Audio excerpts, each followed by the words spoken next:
Live, go live.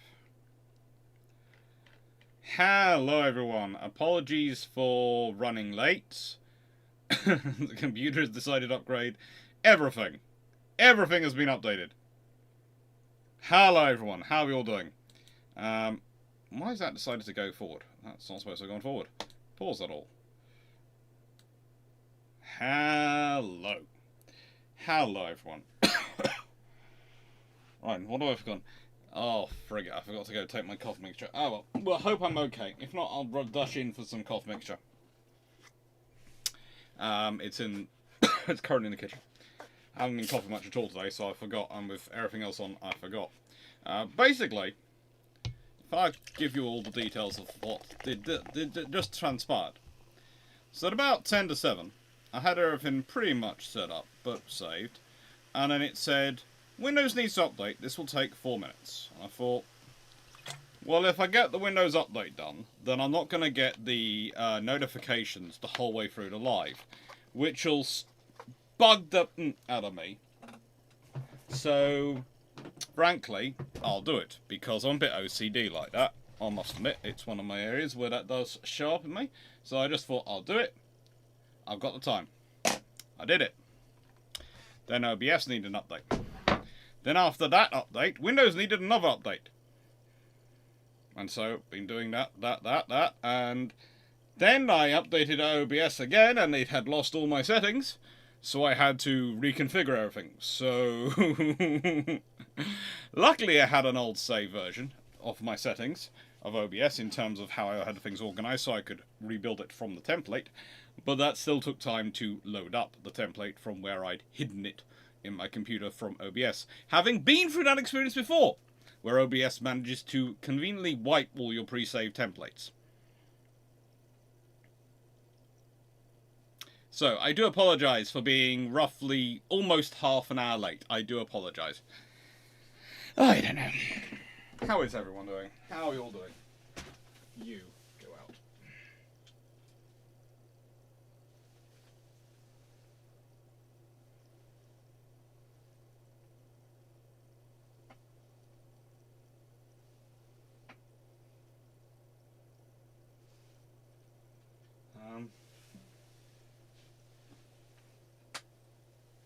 That's strange. One of the lights has come off my strand of lights outside my door. Oh well, I'll deal with that in the morning. That's weird. Sorry, I just noticed that my lights were sticking through my door. And one of the lights on the end, one of the LED lights, has actually come off. Oh, forget. Hello everyone. How are you all doing?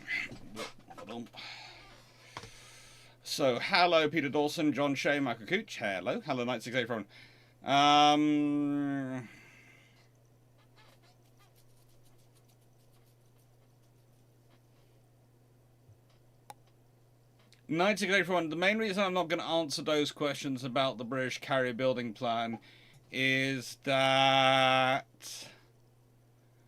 honestly, I have lots of discussions of that coming up, and that's not today's topic. So there's going to be a whole video which is all about the Royal Navy's and the Royal Air Force and the Fleet Air Arm and Britain's carrier doctrine and British construction. And there's going to be lots of videos on that subject. So today, I'm not going to answer those questions because it's just, yeah.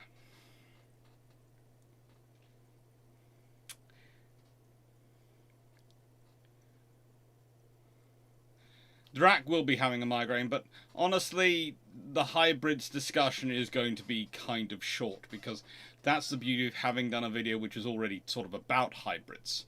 I can refer you to this week's earlier video, which came out yesterday, on the flight deck cruisers.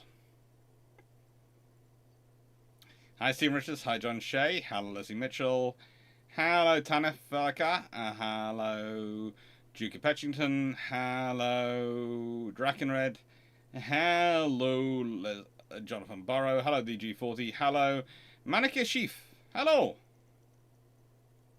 I did survive New Year's, it came close. Hello, David Golding. Hello, DGB40. Hello, Felix B. Joss Vonk. Calvin Gosberg. Hello. And John Sykes. Hello. Hello, everyone. So,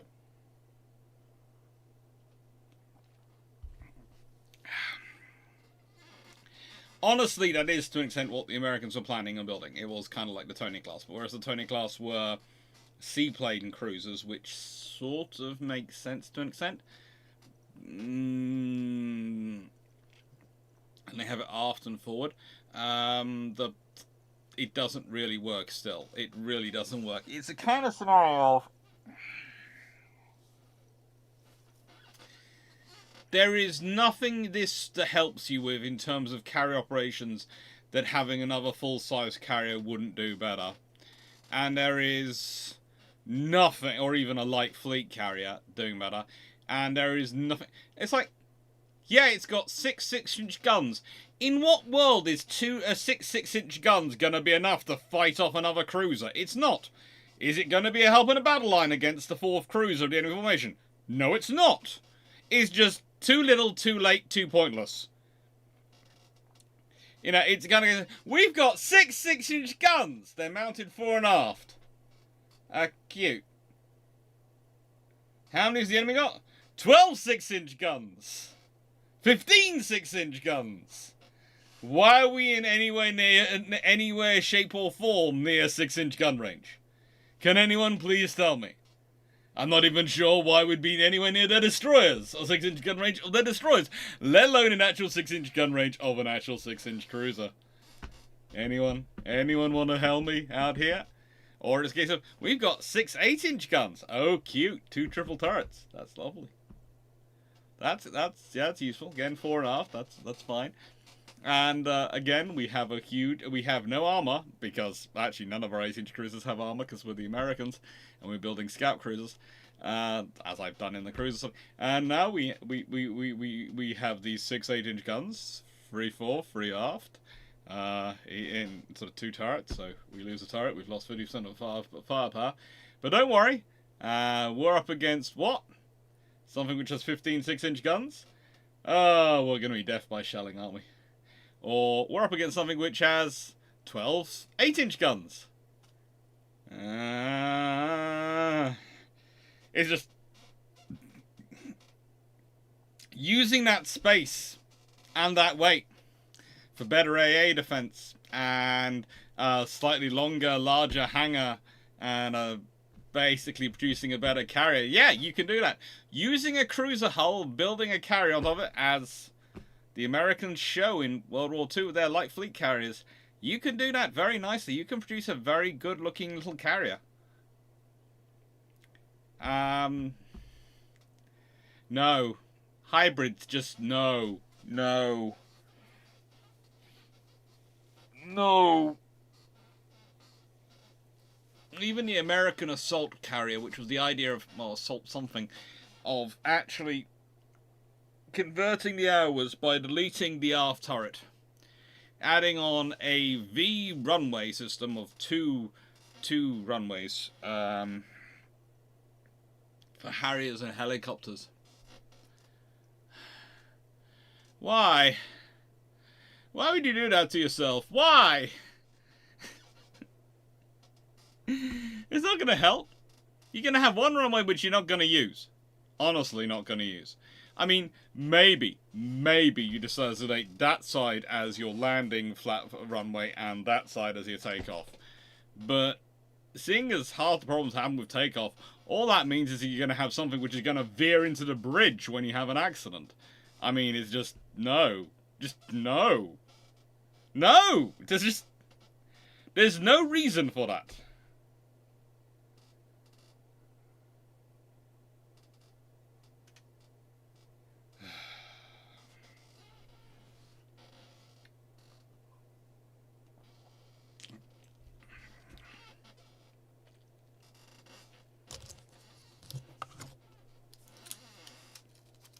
So, that's in which I would not want my carrier within 50 kilometers of the enemy battle line.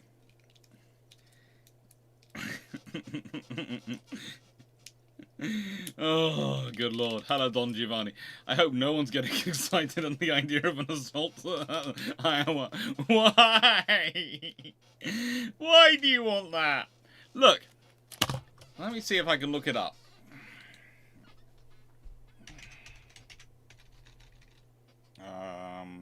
Let's see. What is the game called? Go and open your Steam system, you'll find it.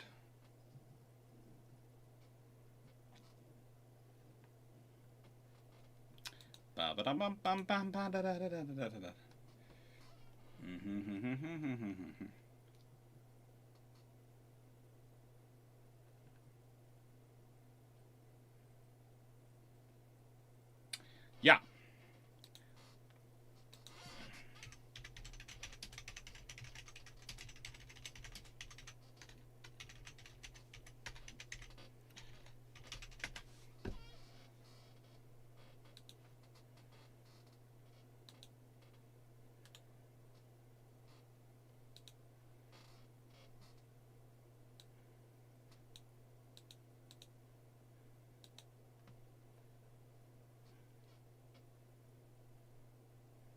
Let's see if I can go to here and browse.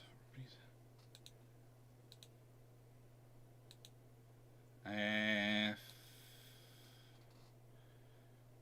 I put that and I bring it forward.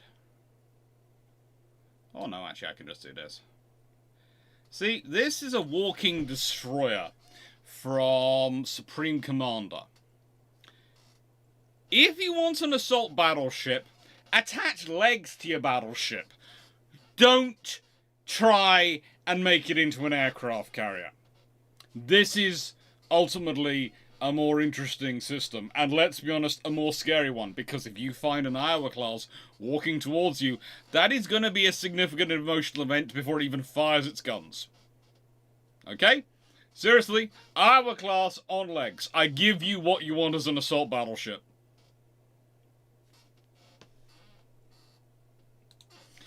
Okay.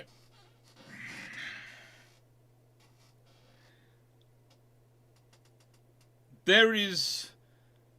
When we getting into this whole discussion on these aircraft carriers and the whole year ahead, I have to say I'm honestly looking forward to it, and I'm going to be a little bit naughty.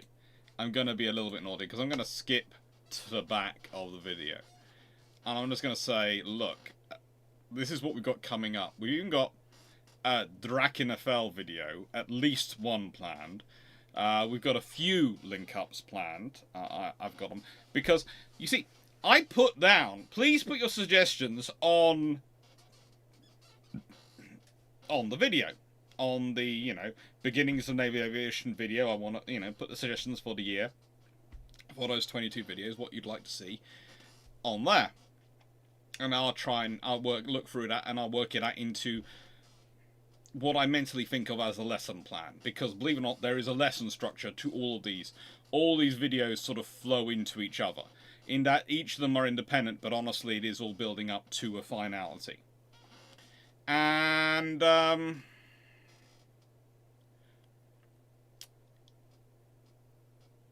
what I didn't expect to do was the number of Discord messages I got from people going, "Ooh, I'd like to talk on this topic if you fancy having me." And then there was WhatsApp messages, and I kid you not, full-on phone calls.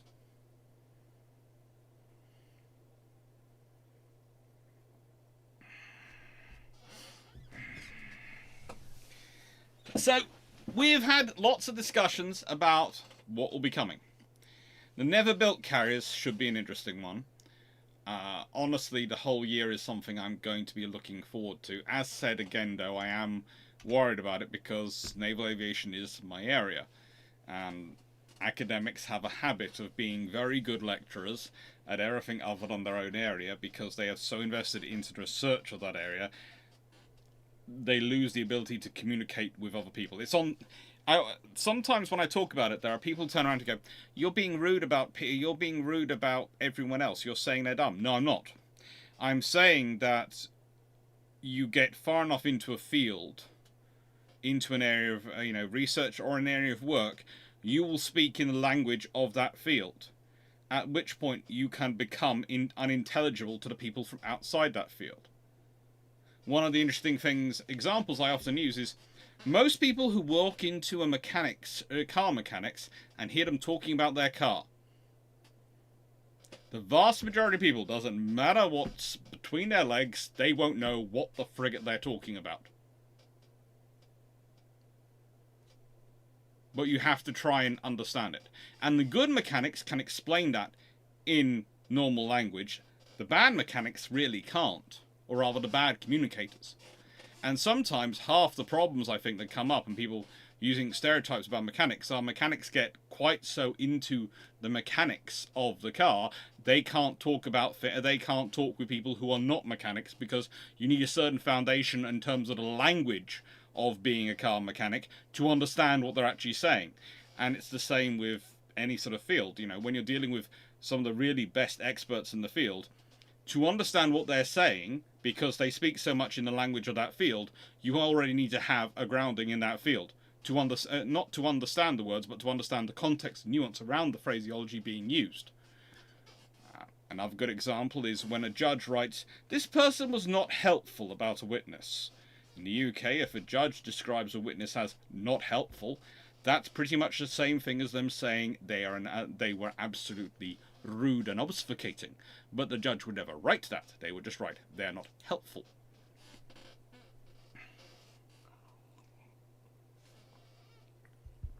So, what am I saying? This is going to be interesting. It's going to be fun. And this video is going to be interesting. It's going to be fun. But also something else I'm going to quickly say before is we are in talks over a house again. So I apologize if next week some of the videos get mucked up, because I might end up having to drive down the other end of the country to go and visit something, and come back, in which case some of the timings might get rearranged, some of the dates might get rearranged next week. I don't know if they're going to, but there is a strong possibility. So leaving that to one side, shameless book plug. I love you. Let's put it this way. I'm going to be quite honest. I love my books. I do love them. I did love having a conversation with some people's comments after my last video, where I talked about it, and I talked about how I'd approach things. And I literally had said, what I did was I stuck the books in the bibliography and I put notes in. And someone actually commented below, well, one of the options you could do is stick in references and bibliography for people to go to further reading. And I was going, I know you mean that from the nicest point and nicest place. That's coming from a nice place, so I'm not going to respond back, because anything I say back is going to sound either rude or condescending, because of what I've said, because of the fact I said it in the video. So anything I say will sound rude and condescending. But I'm betting you probably wrote that at the beginning of my comment, on my discussion of it, and then by the end you didn't know whether you should go back and change it or not. So I'm just not going to mention it. But it was fun.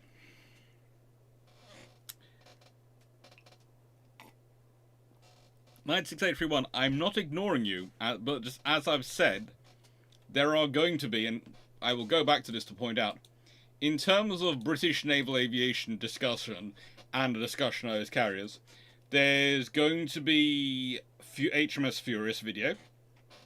There's going to be probably some of the squadron videos. There's going to be the first carriers conversion and scratch builds. There's going to be the Hermes, Hosho and Langley discussion.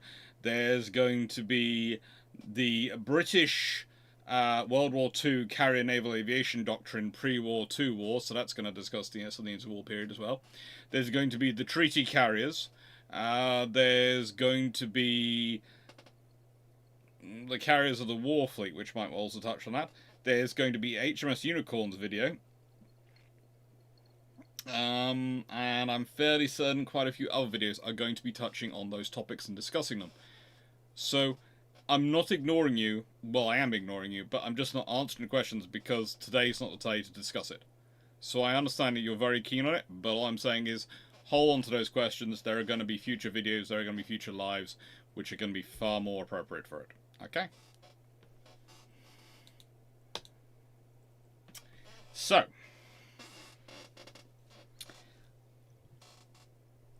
different types. Thank you to everyone who's bought one of these books. I have a tax bill coming my way. They're only 52. Do you see? I'm supposed to have a social life. I don't get a social life. Social life isn't what I get, not at all. So, introduction.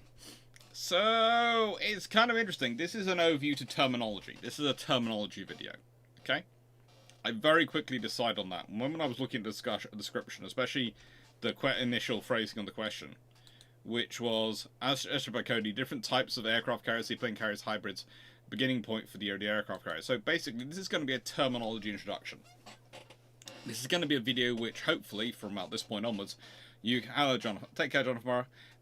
You can send it to people and go, okay, first 20 minutes are discussions and chats and intros. But from 20 minutes onwards, it is all about the terminology of naval aviation. This is a Sopwith Pup. Believe it or not, at one point, this is the most common carrier fixed-wing aircraft in the world. At one point, the Sopwith Pup is the most common fixed-wing carrier aircraft in the world.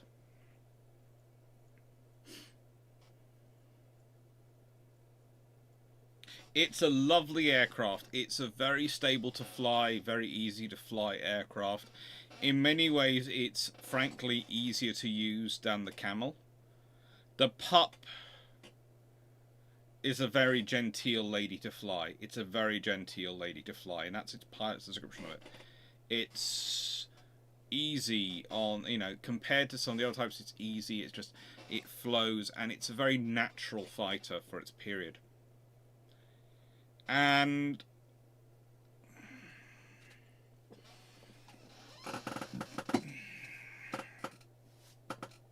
it's unsurprisingly the aircraft chosen to do the first landing on a moving ship. Because of that. Galgas are most common, only type. No, there were actually a couple of aircraft as well, sort of being flown around at certain points from the carriers. So yeah. And they need to test landing. When they need to test the landing, they use a pup. When they want to do the test, they do use a pup. Because a pup is as close to a viceless aircraft as they have access to in that period.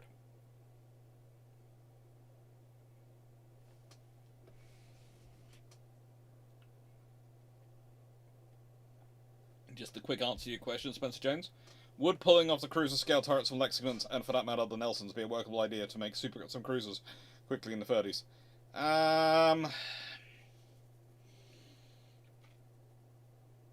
Honestly, the British have better cruiser turrets than the ones on the Nelsons, so you could probably, but whether you'd want to use them for that, I don't know. To say that Nelson's turrets are first gen is to underestimate. Plus, they're slightly more heavily armoured than you would on a cruiser, and slightly heavier, therefore, than you would have on a cruiser. So it's, the turrets on the Lexingtons probably could.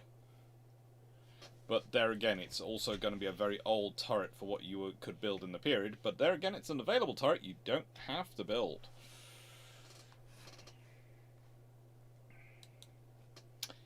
So, the first naval aviation. And naval aviation is all about reconnaissance. I have great fun with people who start telling me information warfare is something new. Nope, information warfare is not new. The scope of information warfare is what's new. Information warfare has been around for a very, very long time. The scope of information warfare has expanded dramatically, mostly thanks to things like this. See? Picture of a puppy on it. Now, with this, I can take photos, I can take videos, I can upload and send them around the world at the click of a few buttons. I can do it on the move. Anytime I want, I can do it myself. I even have a range of things which I can attach to it as remote control assistance to it. And let's put it this way, on Saturday my plan is to go down to the seaside and record another 20 or so of the surprisingly fappily received Jack Speak videos for the 60 seconds. I like them, and you all seem to like them.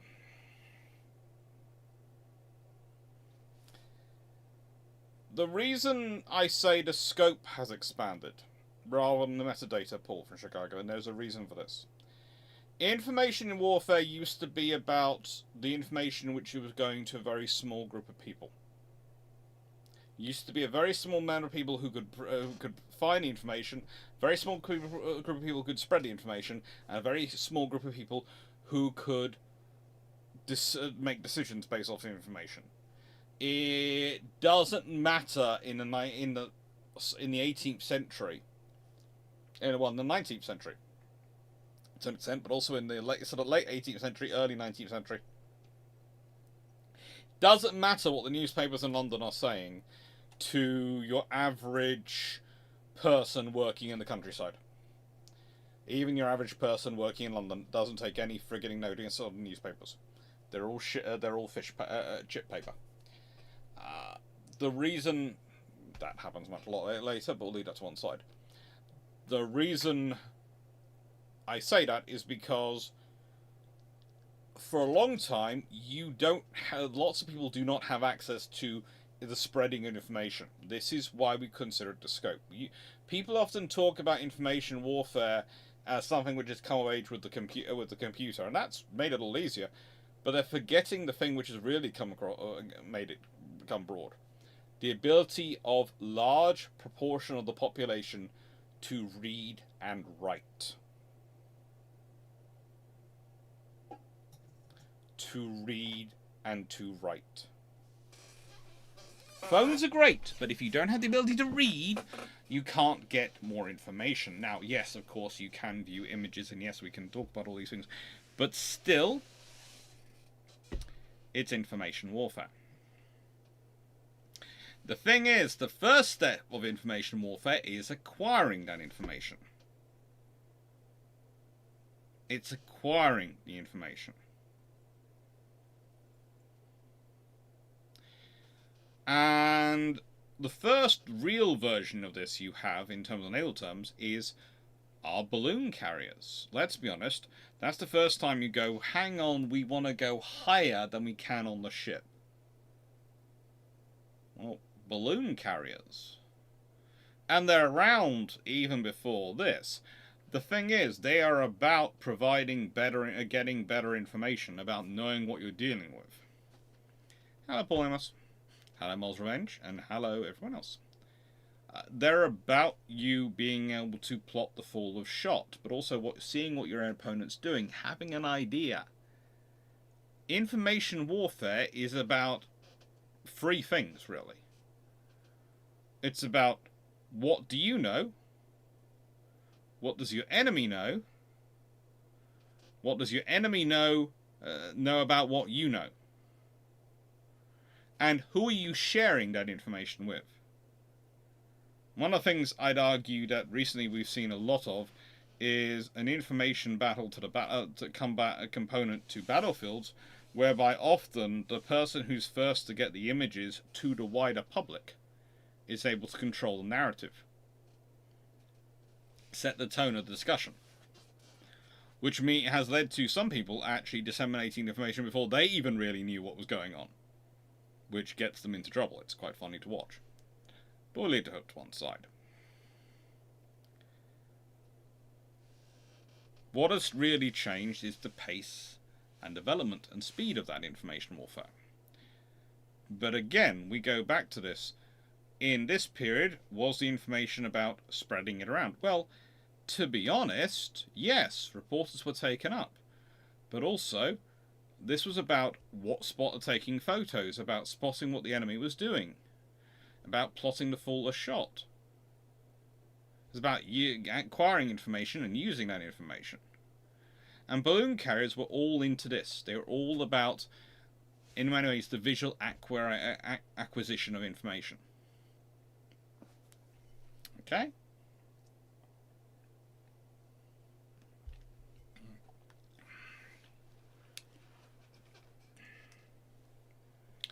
Ba-da-da-da. Da-da-da-dee.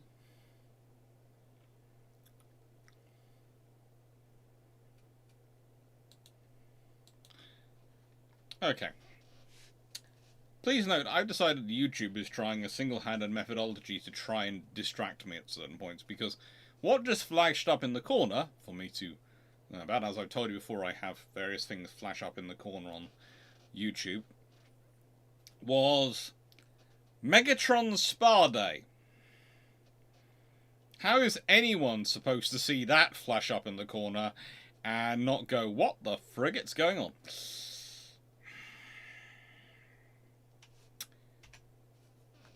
But there is a problem with balloons. There is a problem with balloons. Even tethered balloons. They have issues. They do have issues.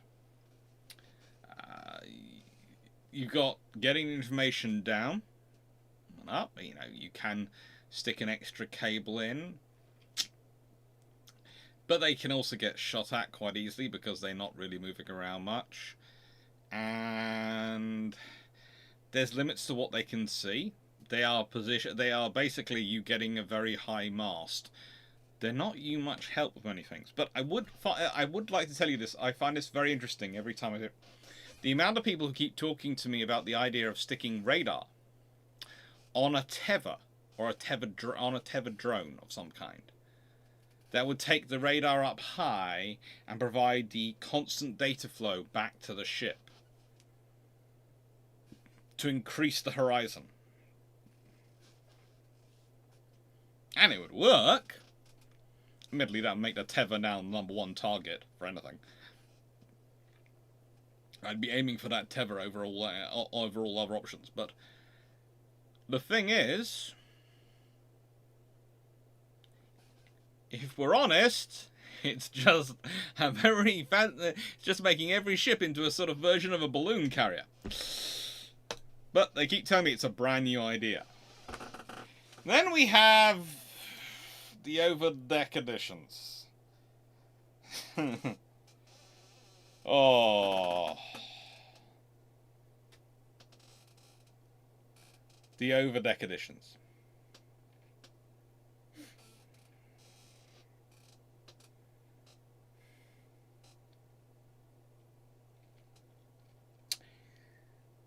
Once you start looking into these, once you start really looking into them, you start to get a very interesting idea that quite a lot of the navies, when they were testing this out, knew what they realistically needed to do. They knew they needed a ramp, they needed a flat surface. But they wanted to check it was actually a viable methodology an aircraft would work before they did it. Because no one is actually going to want to go to war with, I don't know, the front guns obscured by a ramp. Let alone the aft guns obscured by a ramp. No one wants to do that.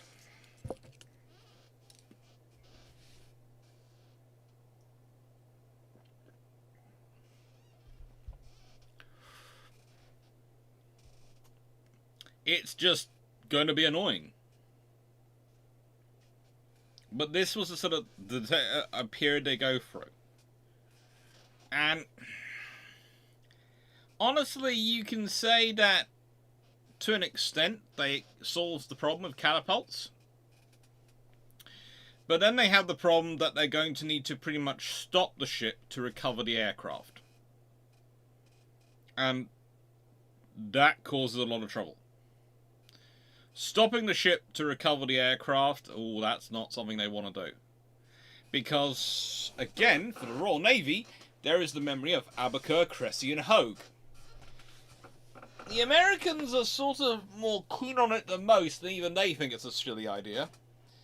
There is a reason why I'm wearing this particular shirt today.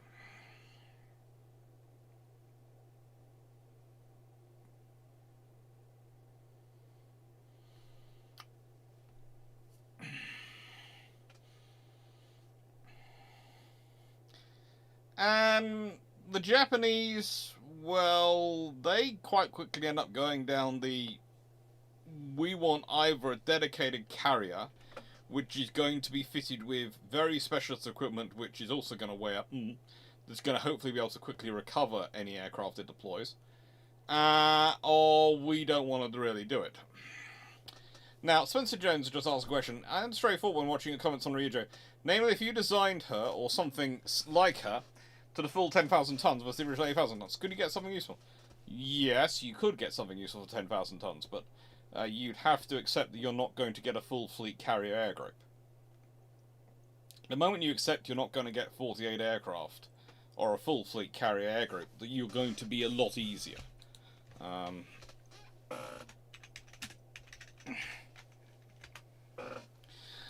The example I tend to give is going to be popping up here is HMS Hermes, which was 11,000 tons and 11,020 tons in standard, and carried 20 aircraft. Now, she'd also have 6 single 5.5-inch guns, and 3 single 4-inch AA guns, and a top speed of 25 knots. But she's a fairly decent carrier. A very flexible asset. And something worth respecting. Right.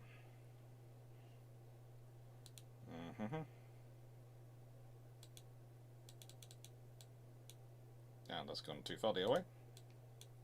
Yeah, that's better.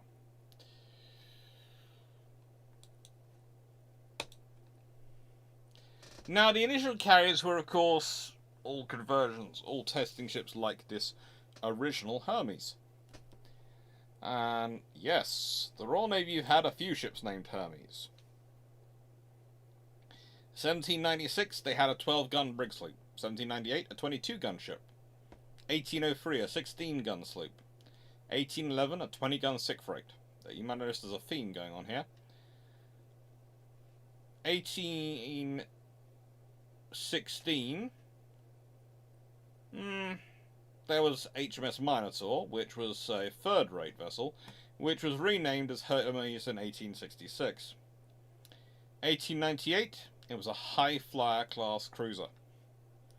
And this is the vessel you're looking at, because she was converted to a seaplane tender in 1913. Unfortunately, she sunk by a U-boat in 1914, otherwise she might well have been used for these kinds of operations in World War I.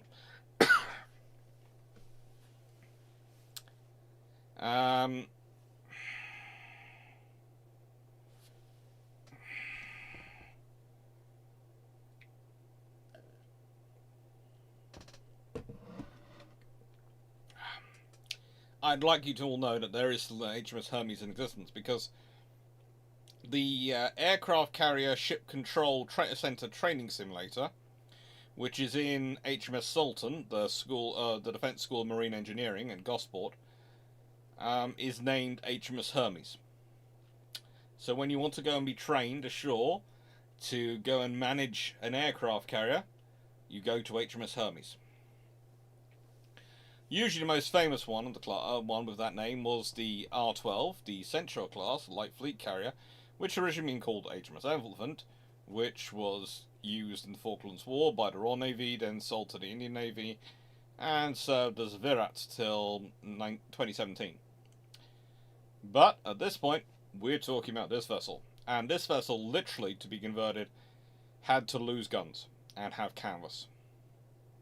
That's what we're talking about. The initial carriers, the initial aviation assets, were all fairly rudimentary, but they're all positions of learning. This is one of the things that comes up with history time and time again, is we look back at things and go, why didn't they put this in place more quickly? Because it's always baby steps. It's always very small steps. Very small steps.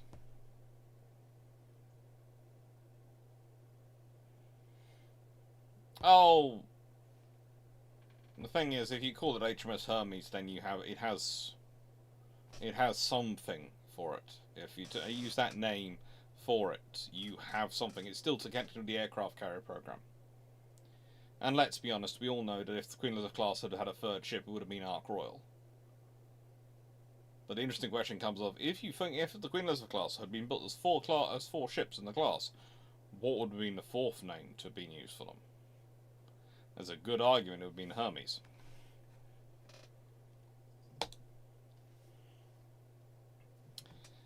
And here we have an Ark Royal. First ever purpose-built seaplane carrier. Yeah. First ship built as such. And what was the first thing you notice about it? It's the cranes. Because the big thing about it is the cranes. That's the important thing for her. Launching and recovering aircraft is about the cranes. When you're a seaplane carrier, the cranes are the key things. Everything else is an extra bonus. The cranes are what matter.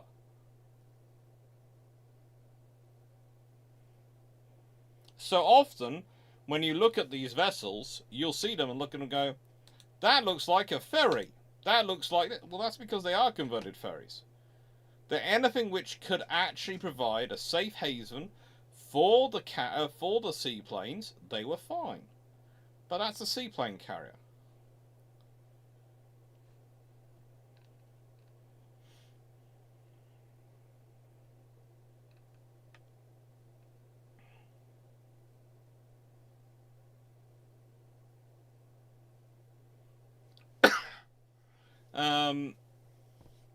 No, Ark Royal, because of... There is a reason I'm quite so confident Ark Royal would have been ship-free if there had been a Queen Elizabeth class. Might have been, if they'd have been planning building 4, you might well have had the fourth one be called Ark Royal to guarantee they complete all 4. But there's a reason I think HMS London is being positioned where she is in a Type 26 build. But we'll leave that to one side.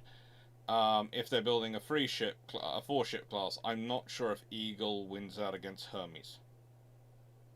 And the reason for that is more and more, to be honest, you find, and I'll be getting into the points system around squadrons, and the points discussion on bringing squadrons back when I talk about 809 Squadron in the series going on there. They are, the more and more they are, it's a political question to an extent, and Hermes has slightly more political cachet than Eagle does because of the Falklands War. Because whilst Eagle did amazing things in World War II, and Eagle as a name has amazing history, Falklands War has a far bigger resonance still because of the surviving veterans, because of the imagery that survived on the newspaper, in newspapers, on television, etc. People talk about the Gulf War being the first, Gulf War I being the first TV war. Look at some of the coverage of the Falklands War. That's very much a TV war. And then we have the conversions, the aircraft carriers, the conversions. Furious is always probably the best example of this, because Furious has a hybrid version. Look at that and tell me it's not absolutely terrible. There are at least 2 pictures, this is the lower one, and the upper one, of her in a hybrid version of single 18-inch gun and flight deck to fly off at the front and land on. No. No, this is just not good. It's just not good. And honestly, didn't get the rest of the pictures, and life doesn't improve. There are some pictures of when she's in her final form, and pictures of when she's in her in-between forms. You notice one of her in-between forms, she not only has aircraft, she has a balloon on her. Yes, because they can't decide which is more useful. The ability to carry aircraft or the ability to carry a balloon, so they're testing them all out. They're testing it all out, they're using it all. Why not? Because they can. They can work out what this really is useful.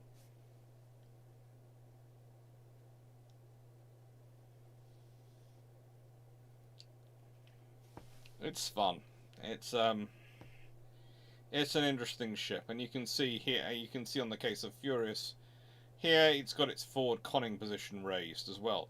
The conning position that disappears when they're doing air operations.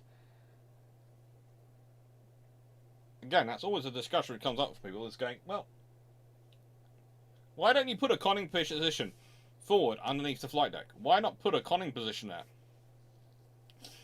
Honestly, because try conning a ship with an aircraft taking off from your head or landing on top of your head.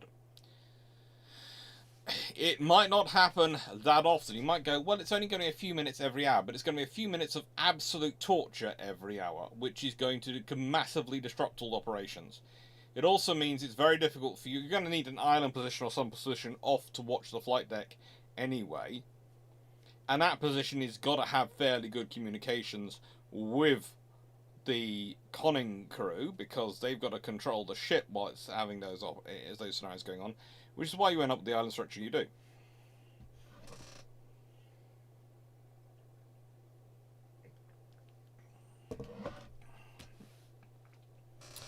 Honestly, it's one of the interesting things about the Royal Navy.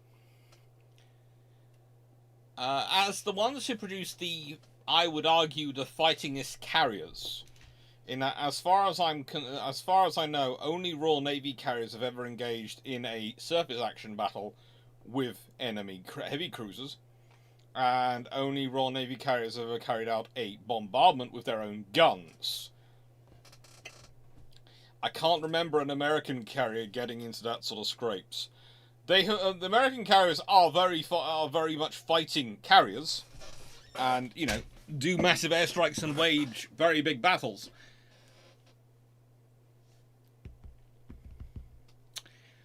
But I don't I don't think any of them go for the shore bombardment route.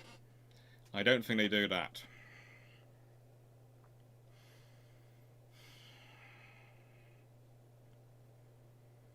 It's it's fun being a Royal Navy carrier. It really is fun. Taffy free, no. The destroyers definitely, but I don't think you can really say that the escort carriers in that fight are even armed to be able to allow them to do anything like that. They are basically trying to run away and launch aircraft because their destroyers are doing the fight. So, yeah, taffy free, no. I can understand where you're coming from, Bichon, but no, it's hello Wade, and hello Bichon, with British aircraft carriers.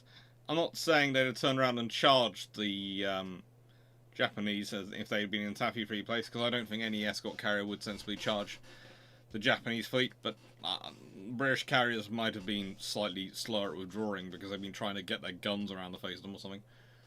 Especially if there's a fleet carrier there, but if there's a fleet carrier there, there wouldn't be in that situation.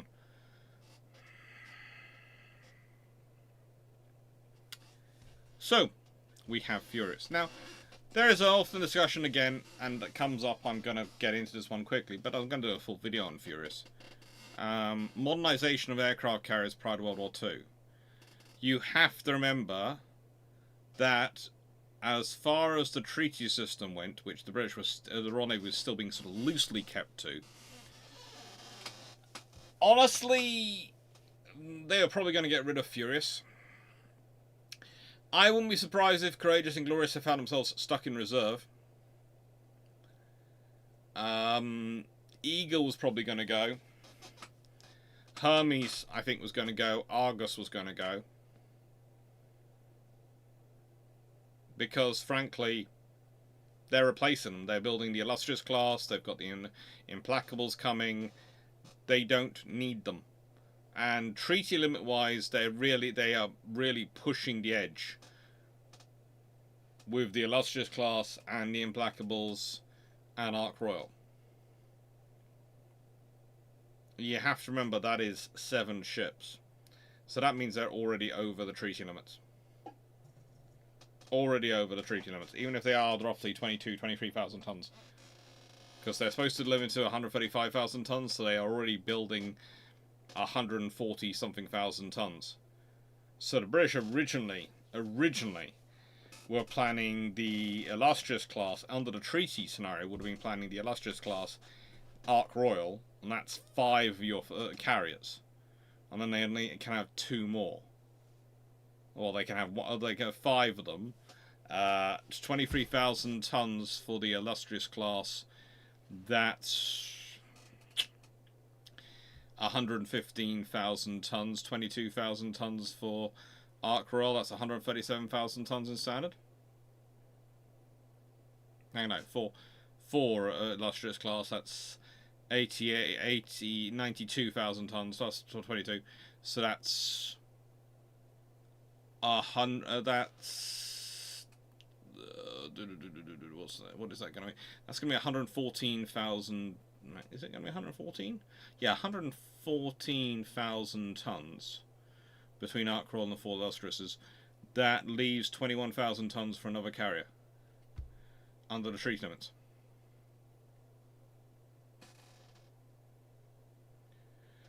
Spencer Jones, literally because Britain was building to that level anyway because of the number of carriers they needed. Britain needed 6 carriers, but that's again going off today's topic.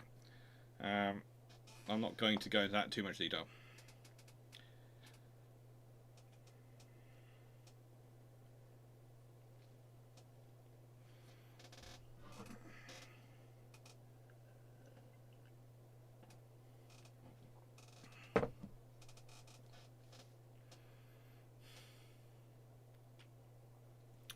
But no, conversions are a fun history of, oh my lord, and you can. I do love the way not many of you are talking about the fact that there is a massive island structure, or superstructure, in the middle of this carrier. Let's think about that. Furious is the first ship they actually do an actual at-sea underway landing on, and yeah.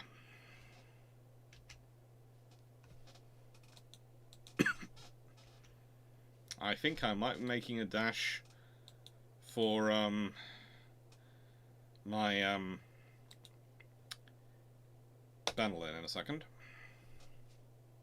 Or I might ask someone if they can bring my Benelin out. Let's see.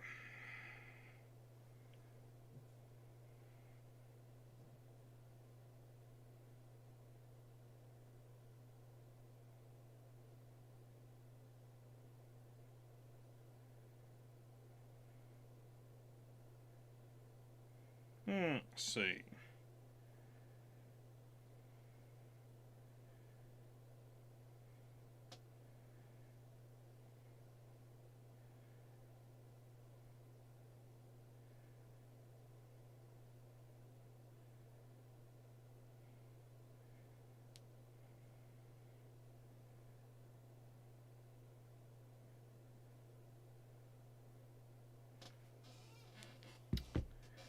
So, purpose-built carriers.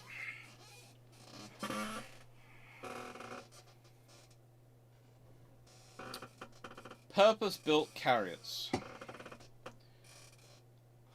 The thing is, what do you build when you're first purpose building a carrier? One of the interesting things with Hermes is they look at various things, including an arch superstructure.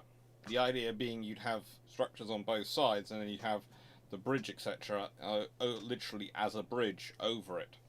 An aircraft would land in the middle. Very quickly they worked out that was not a good idea. But these are the first ever 2 purpose-built aircraft carriers, as we would understand them, actually built. Designed, spec'd, and built. Everything else is conversion. Let's be honest.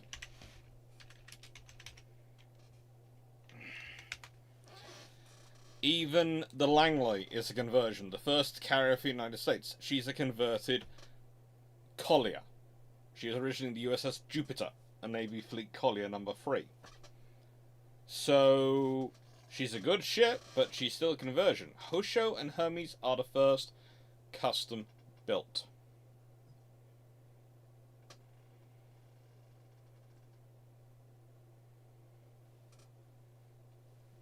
And you're right. They're not squared off of flight deck, the forward flight decks. They're not even squared off stern decks. They have angled ramps, which are angled. Their sterns, you can see, they're sort of angled down for aircraft landing. There's all sorts of discussions about how to improve airflow. If you have a look at Hosho, you'll notice she curves down at both ends, whereas Hermes does slightly, but not so much you can really notice it from that picture. Whereas you can in the Hosho picture. There's also a discussion about where the lifts go. And one of the things you can notice on Hermes is she has a massive, great big crane. Yeah. The Seaplane Carrier hasn't died. It's still there. She's still able to carry and operate seaplanes. Or float planes. Yeah, she's got the crane for them. She can launch them, recover them traditionally as, you know, fixed-wing aircraft, or she can launch and recover float planes.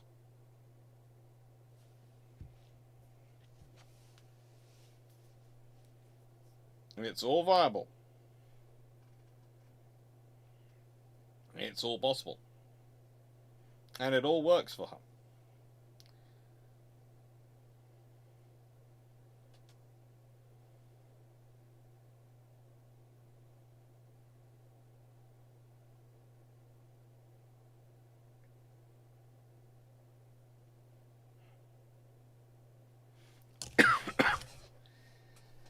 So, sorry, sending another message going, can you please send Benel in, because I don't want to have to run in the house to get him.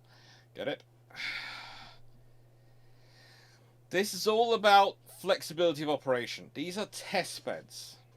All these carriers are test beds. We've already had a bit of discussion going on in the chat about it, but yeah. The carriers here are test beds. One of the things I find funny is when people start critiquing Hermes, and I'm sitting there going, it was the first ever carrier designed and built as such. Hosho is the first one to be laid down. Hermes is the first one launched. It's a, you know, when people turn around and go, well, they should have done this, this, this. I'm going, it's literally the first. It's the first. You're expecting them to get it right first time? Well, they've done conversions. Yeah, but converting a ship introduces all sorts of bad practices. Because you think about it, if you're designing a ship and building a ship from scratch, you have start of a blank page. You can shape the hull, the very form of the ship, the very structure of the ship around your task and purpose. When you're converting a ship, you have to deal with the fact that the ship's already been shaped and formed around a completely different purpose than that which you now wish to twist it to. You are twisting a hull to a new form, a new purpose. That means there's going to be some level of compromise. And I would argue some of the issues in both these ships actually come from the lessons the British have learned from conversions.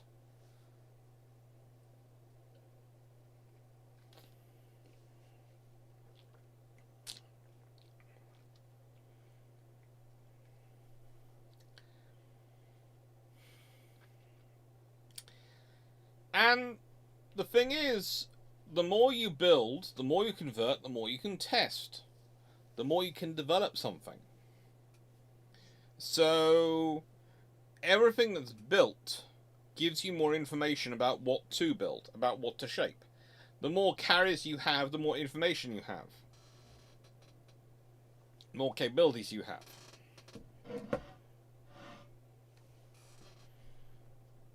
Yeah, she's the definition of a ship testbed. That's completely correct, John Shea.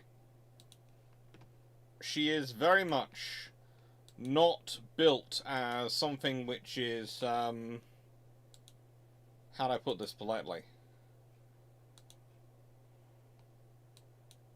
She's very much not built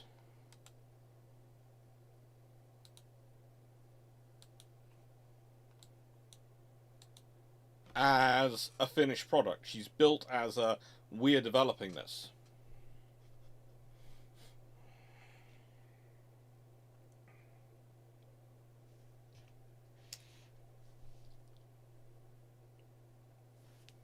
She's also an interesting ship in that,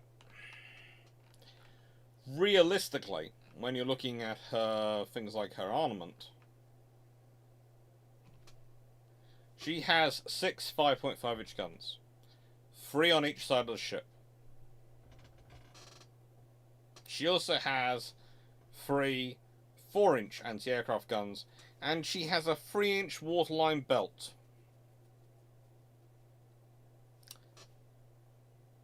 Also, and interesting enough for her design, which is interesting because it's important later when Ark Royal is it, because it's how they start fitting armor onto the flight deck for the armored carriers, and how they make Ark Royal stuff as they do. Hermes also has her flight deck as her strength deck. It's 1 inch thick. It's strong. And with all that, she has a fairly decent metacentric height. So she's a good ship. One of the interesting discussions that happens about her, though, especially the Royal Navy, is whether they could have built her a bit bigger, a bit longer to begin with, because I think it would have been interesting if she had been a little bit bigger. She is 182.9 meters long, has a beam of 21.4 meters, and in deep load sits 7.1 meters down.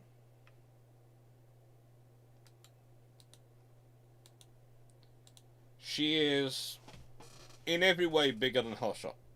Hosho is 7,590 tons in standard. Hosho has the ability to carry 15 aircraft. It's 168.25 meters long. It's got a beam of 17.98 meters, and it's got a draft of 6 meters. It can do a top speed of 25 knots. Hermes can do an official top speed of 25 knots. Please note I said official top speed of 25 knots.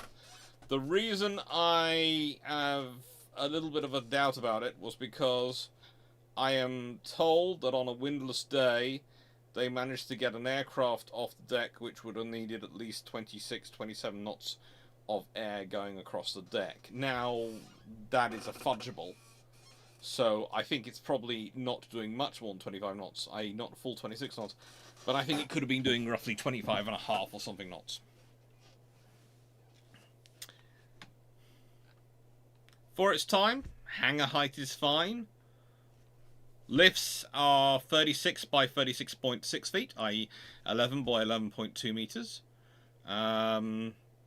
Her flight hangar's 16 feet high, that's 4.9 meters high.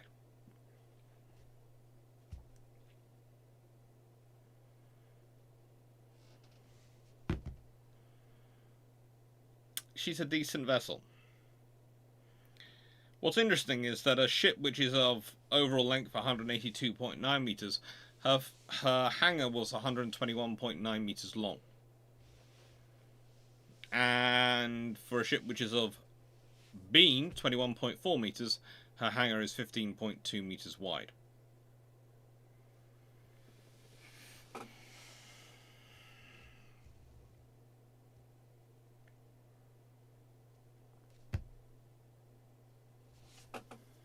They are both useful little ships, and they both are massively important to the development of their era. They're massively important to the development of aviation in their period, because you consider she comes into service and is commissioned in 1924. Hosho is commissioned in December 1922.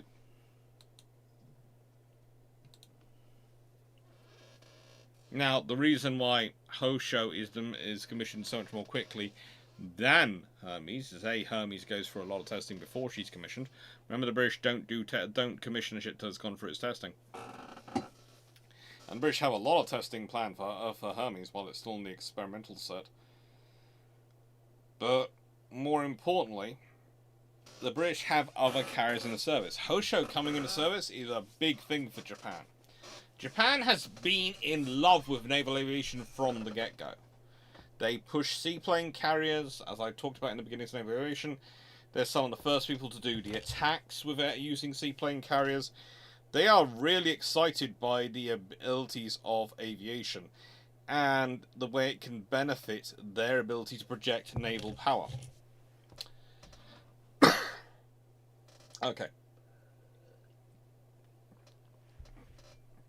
So, I'm going to be back in a second. I'm going to go get some Benylin because I can feel the coughing fit coming on. I have barely coughed all day. I can feel the coughing fit coming on, and I do not want to sit here coughing for all. So I'll be gone for a second to go and grab some Benylin because I left it in the kitchen. Because I had it this morning with my breakfast. I'll be back in a second. Sorry.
That stuff tastes foul. It tastes foul. Oh, good lord. It tastes foul. Sorry. Oh, apologies.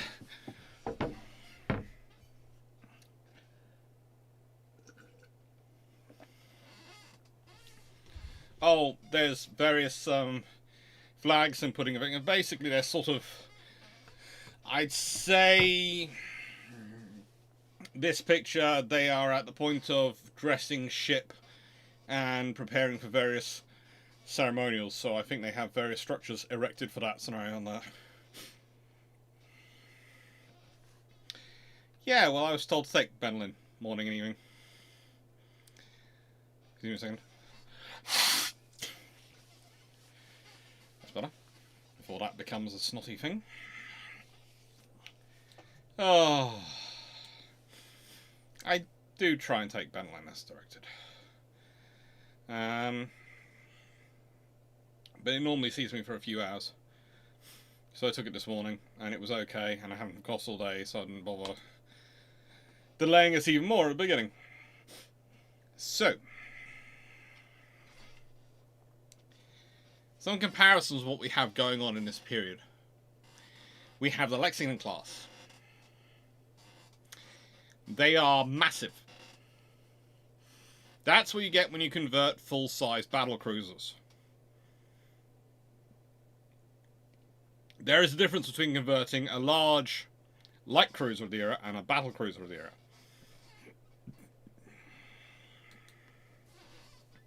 To put it simply, for the Britain to get an equivalent to Lexington and Saratoga, well, Britain would probably have been having to look at converting the Admiral class.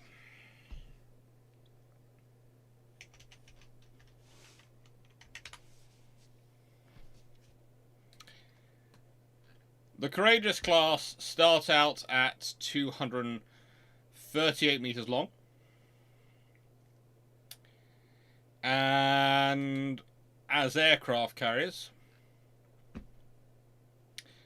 are actually 239.8 meters long. So they grow, well, 39.8. So they're basically, their length stays the same.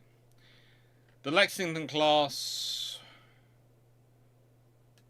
well, they start out as battle cruisers, which are 266.4 meters in overall length. As aircraft carriers, they're 270.7 meters in overall length. The Admiral class started out at 262 meters in length.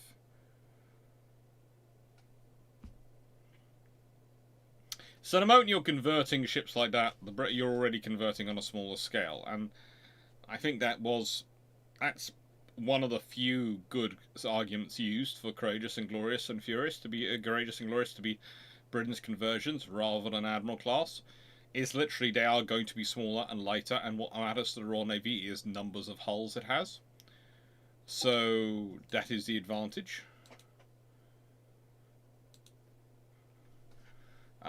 Glorious and Courageous are 24,600 tons roughly in standard, and Furious is roughly 22,900 tons in standard. So they are, again, very much on the lighter end of things. And we had the whole shot. The Furious and the Akagi. And the interesting thing there is only one of those carriers is a purpose-built carrier. All four are conversions.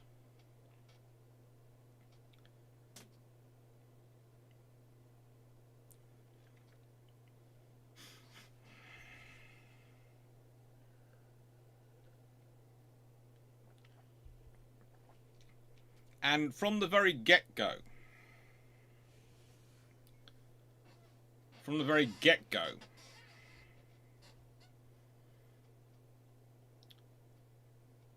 I managed to forget Burn because you're not including this list. There is always that debate between the efficiency of a conversion versus a regular ship design. That's one of the reasons why you're allowed to build up to 33,000 tons for a well, that's why you're allowed to build as heavy as you are for a conversion. If I remember correctly, the Lexington class are 37,000 tons in standard, using all sorts of winks, letters of law rather than spirit of law to get there.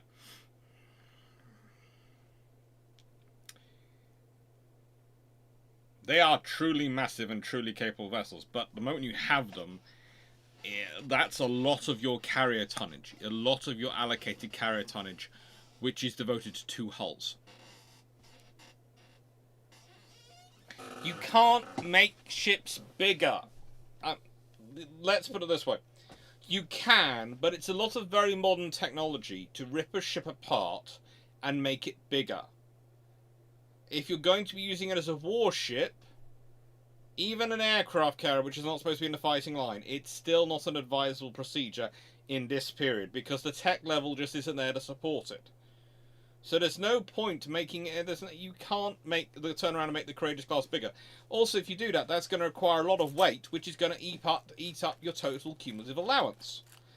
And the criteria for quite a lot of people once you get into these conversions and into these ships, and that affects a lot of carrier designs, because honestly, my suspicion is if you don't have any treaties, the British probably start working based on Hermes and start growing from there. You probably see your next aircraft carrier would be a, let's say, a Hermes which displaces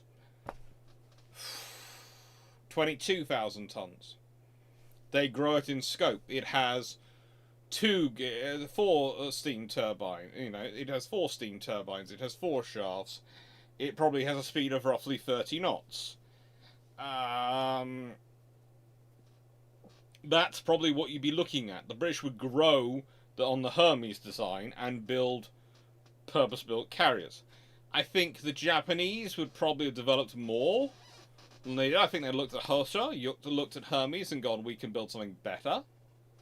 But the moment you have the treaties come in, you have the conversions, and you have each nation adopting its policy underneath those conversions and those limitations of the treaties. The Japanese trying to go, well, how are we going to get enough aviation underneath the treaty limits for our plans, which are mostly to do massive alpha strikes and to wear down our opponents at long range as they're approaching the home islands, so that eventually they reach a form when they're either qualitatively or quantitatively in parity with our forces, so we can smash them.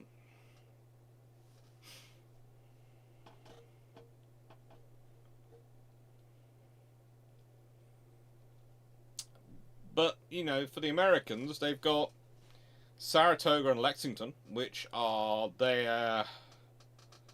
honestly their major ships.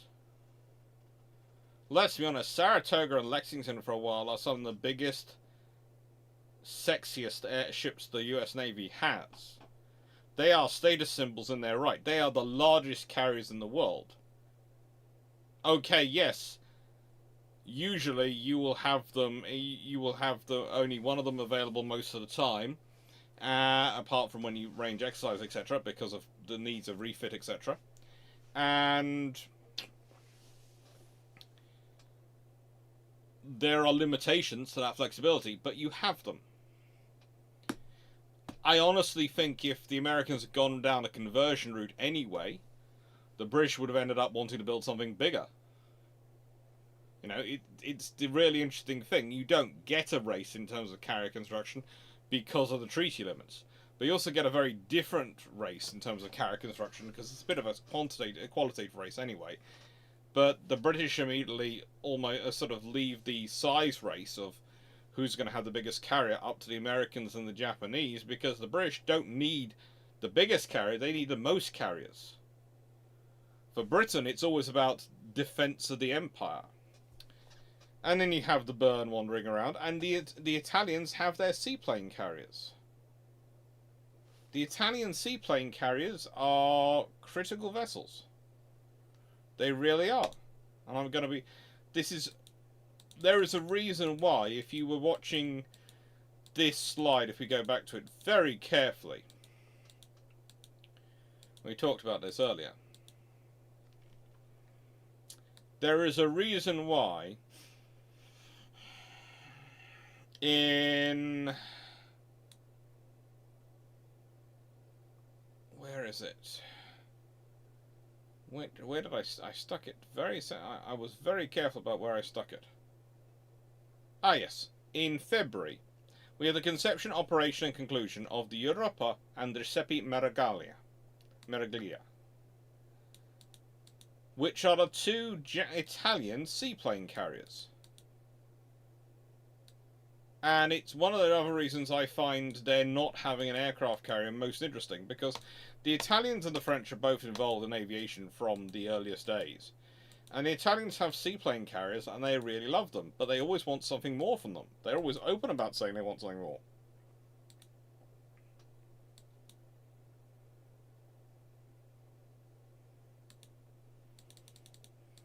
And they do. And eventually they get it, but they don't always get it.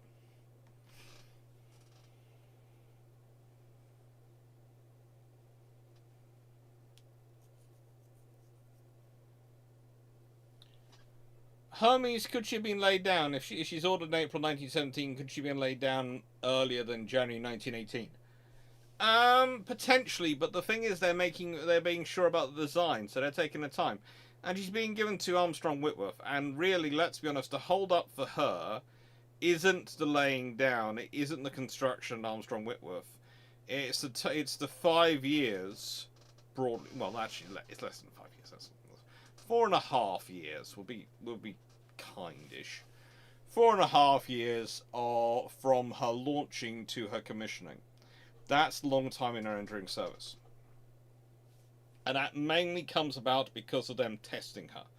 So, even if you have her laid down 6 months earlier, i.e. July 1917, the odds are she's completed. The odds are she's then launched 6 months earlier, which is going to still be 1919. Because she's completed fairly quickly, but it's January to September, so it's roughly 20 months. So you move it back 6 months, it's still going to be 1919, and they're probably still going to take the time testing it. So it doesn't really help much if you move it back earlier. You'd have to move it back. You'd have to have her ordering moved back to somehow late 1916. For it to make any big difference.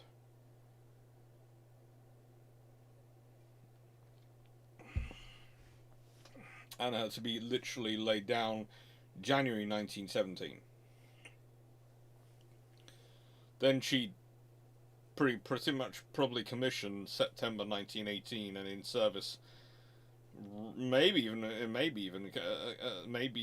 launched, before commissioned before war's over. Because of the urgency of the construction began in 1916.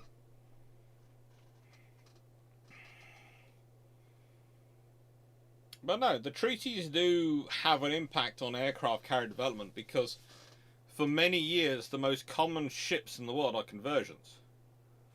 Argus is a conversion. Fury, if we consider Britain before HMS Ark Royal comes along, there is literally Hermes, Argus, Eagle, Furious, Glorious, Courageous, all conversions. And the US, it's Langley, Saratoga, Lexington. Think about when you finally get an actual purpose-built ship. The Japanese have Hosha, but then they have Akagi and Kaga. Eventually they have Ryujo, and they have others. They sort of build them, The fact is, for many years, the vast majority of aircraft carriers won around the world are conversions. They're ships which didn't start out as carriers in the first place. In Argus's case, and let's be honest, in Langley's case, they didn't even start out as warships.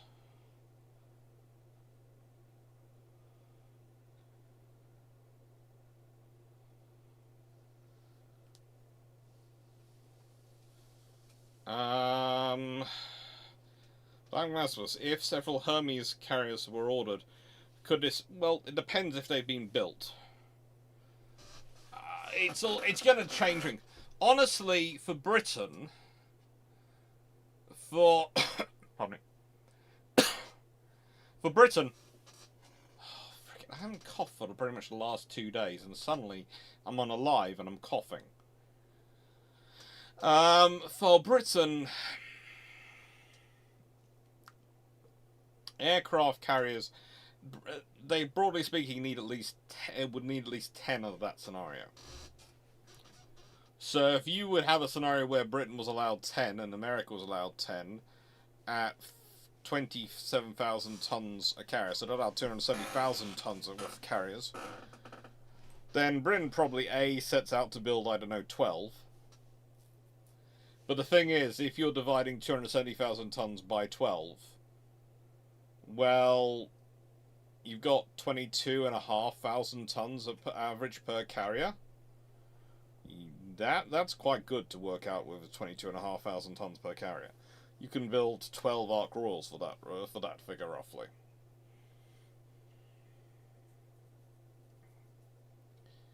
So yeah, But the thing is, how many more Hermes could you actually have built in time? If Britain had ordered 3 of them. I think the more interesting thing is once you consider that Hermes is 11,000 odd tons. Close enough, well, she's 11,020 tons officially. Close enough you could probably make her 11,000 tons. Call it 11,000 tons. And you could have maybe made the treaty limit for ships below 11,000 tons don't count. And it's very interesting once you make it at 11,000 tons, if you make the treaty limit for what's included in carrier tonnage and capital ship tonnage as 11,000 tons, because suddenly you could really build some interesting ships. If we consider the Japanese, imagine the Yojo built with an extra 3,000 tons. She could, from the get-go, she could have actually been probably still not a viable vessel in terms of a fleet carrier, but could have been a lot more safe and a lot more viable than she actually was. If you've got 11,000 tons to build a county class, that's some extra armour. Actually, 11,000 tons, could you get a third turret, a third gun for each of the turrets and make them up to 12 8-inch gun ships?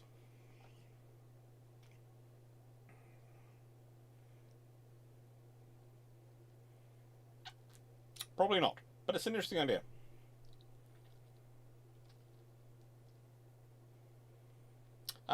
Experimental carriers could be replaced when you wanted them to.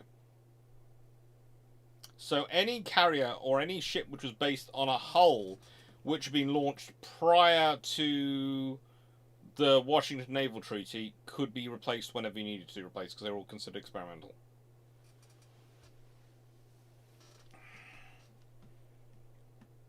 All carriers launched before the treaty were considered experimental. So the Royal Navy, basically its entire generation of carriers up until HMS Ark Royal, were considered experimental ships. So the Royal Navy could replace them as and when they wanted to, which is one of the reasons why they're holding off till they do, because they don't have to replace them according to anyone else's schedule.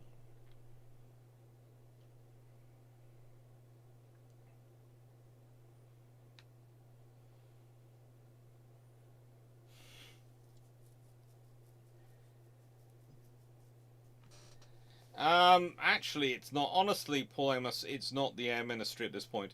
One of the sort of issues with commissioning is they're doing testing. There is the creation of the Air Ministry and all those things.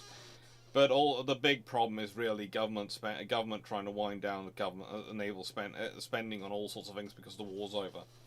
You have to remember, the moment any war is over, governments start to think about peace dividend. And that's one of the problems with the phrasing of the Cold War as a Cold War, and then the end of the Cold War as a peace dividend, because peace is now here, so we can get rid of all this stuff. And then years later you go, hang on, it was actually quite useful to have that depth of resource available. And oh my lord, because we actually kept that depth of resource, everything was a lot cheaper because there was much more throughput going through the system, so it didn't make every individual transaction quite that expensive. Now, then we have the concept of light fleet carrier, and super fleet, your super carrier. These are common phrases you hear about. Okay. Well, light fleet carriers, imagine something being built to carry a viable air group for a fleet carrier. So we are talking 60 plus aircraft usually. And, or at least when it's designed to be 60 plus aircraft. What we're talking about also, it could end up being roughly 48 aircraft, and these days most of them probably would be. What we're all, especially just the size growth aircraft, it's basically designed to be the cheapest chips options to providing numbers of fleet carriers. It's designed to rapidly accelerate the size of your force. A fleet carrier is a properly worked up sized vessel, so it's got all the facilities, all the workshops, all the engines, all the armour, all the survivability you'd expect. Supercarrier. Now, this is an interesting phrase. These days, it's usually come to mean something which is a large carrier which has nuclear power. However, you'll see it sometimes bandied around about the Queen Elizabeth class. The Queen Elizabeth class are not supercarriers. There's all sorts of discussion of people going, well, you know, they weigh this much. Well, the thing is, it's the air group size they can carry. And honestly, when we're talking about super carriers,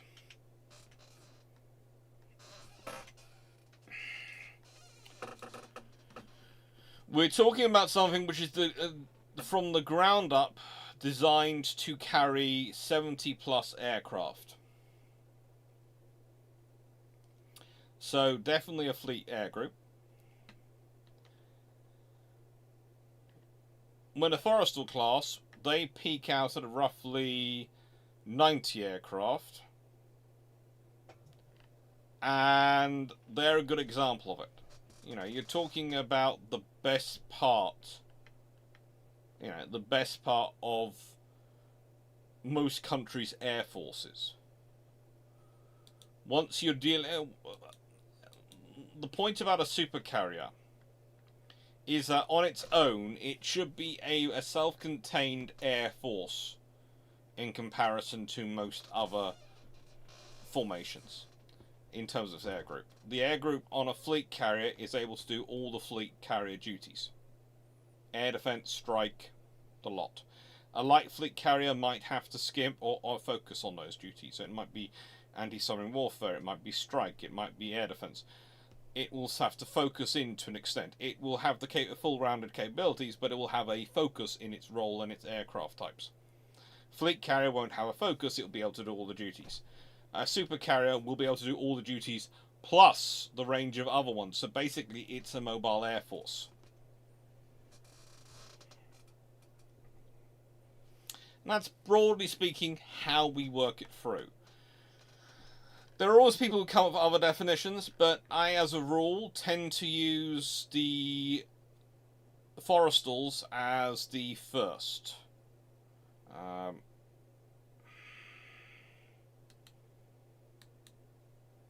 I tend to use them as the first because, frankly, I like them. I think they're cute. But also, the thing is, the tonnage definition changes.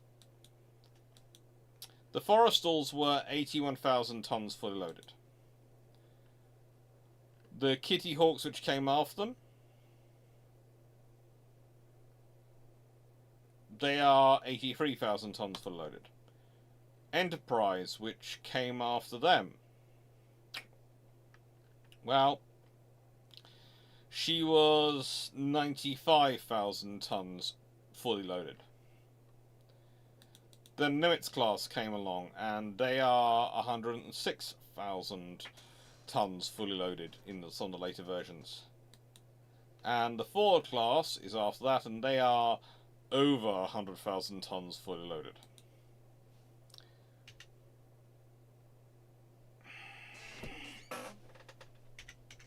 So size is also something in this scenario, but size is more of a factor in terms of what it allows you to do in terms of accommodating aircraft, because that's the thing. If we consider the lovely HMS Queen Elizabeth and Prince of Wales of today, they're roughly 65,000 tons. But their air group is roughly 40 to 48 aircraft, which is the same as a fleet carrier, i.e. illustrious class vessel, pretty much back in the 1940s. Especially when they're not using deck parking.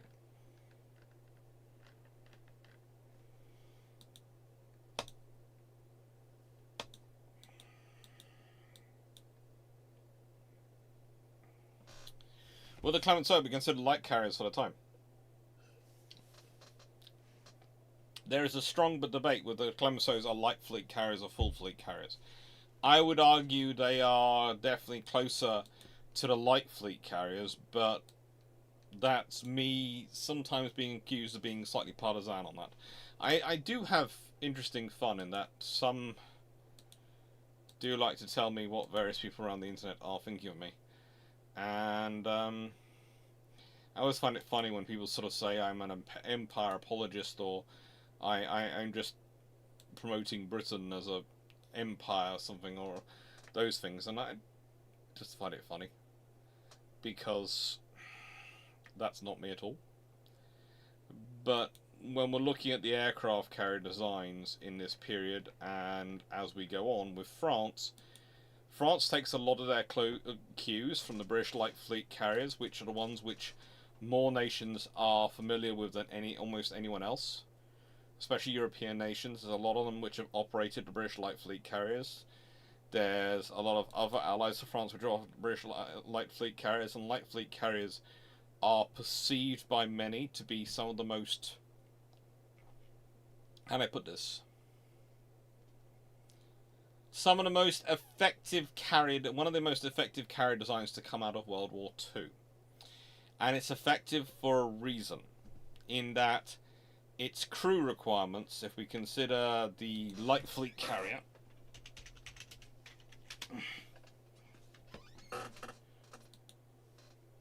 the 1942 Light Fleet carrier has a crew complement of 1,000.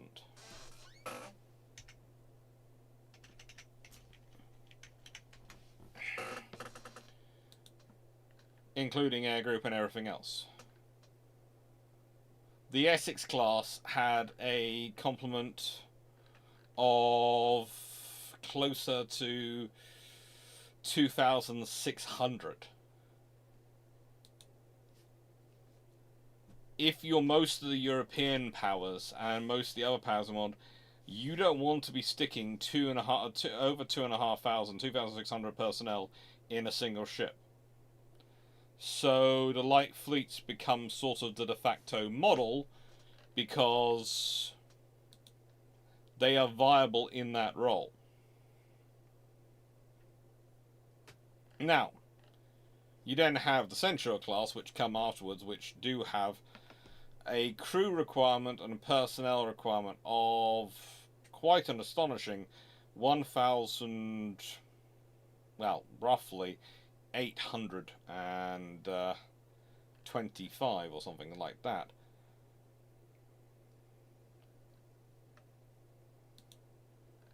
But, well, the thing is,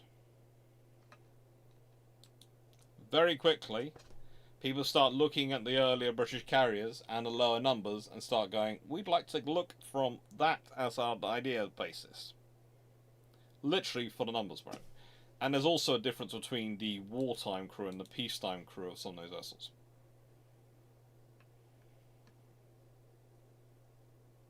Oh, it's over me trashing the Leipzig class cruisers. 1934, if there are people who honestly think the Leipzig class are good, then I'm worried for them.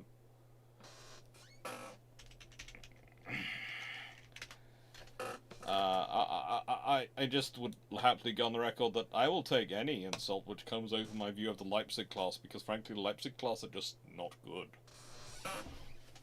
Don't worry, life happens on the duplications.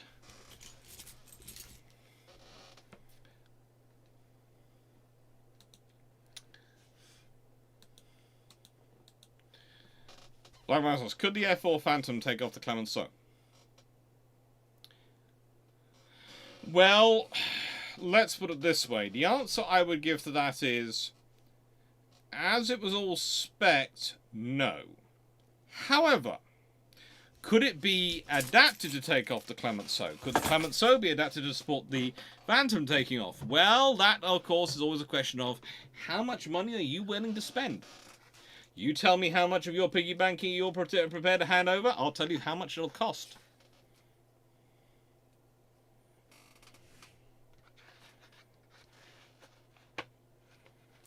And, yeah. One of the factors you have that's come through, and is one of the things you deal with these days, is very much tailored air groups. That's a phraseology which comes into a lot of modern aviation discussions. You've got a good example sitting here. You've got 3 vessels with tailored air groups there. Got a Queen Elizabeth class. Got an I think you've got. Is that an American class? Or one of the American LHDs. And you've got a Japanese vessel. This is a Trieste class LHD. Ocean, one of the most famous LPHs in the world. And Invincible at the top, of course. The fact is, these are all your smaller carriers, your flexible assets, and it depends on what you want. You could argue, people often argue, and I've seen the various statements made about the Queen Elizabeth class and their size. The thing is, if the requirement and the requirement that Britain is supposed to be building its carriers to and its aviation assets is to project enough force to be able to do a Falkland-style operation in a modern way, but be able to do a Falkland-style operation should they need to. And we can all discuss about the viability and reality of that. One of the key things is the amount of air power you have to be able to take with you. If you only are building 2 ships, they better be as big as possible they are, because honestly the likely availability is going to be 1 vessel for any such operation. In which case, you need to build it, but it needs to be able to carry the full active task group. What you need in terms of F-35s, which is going to be 24 to 36, and support your Merlins and provide, especially, or equivalents, and provide your, how do I put this politely? Or rather, how do I put this in a way which doesn't get me sued by the Ministry of Defence? Which is going to provide a sustainment for the wider force of your air group. And your aircraft are across the task force. That's what your carrier's for, in the British context.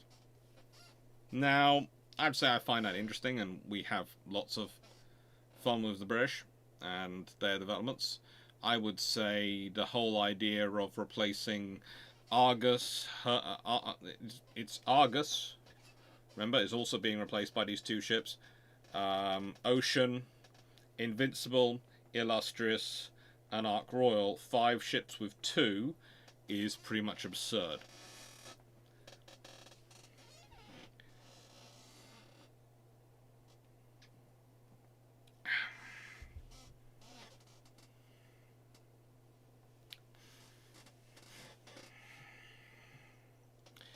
Mr. Jones, I'm still not sure you could do a Falkland-style operation.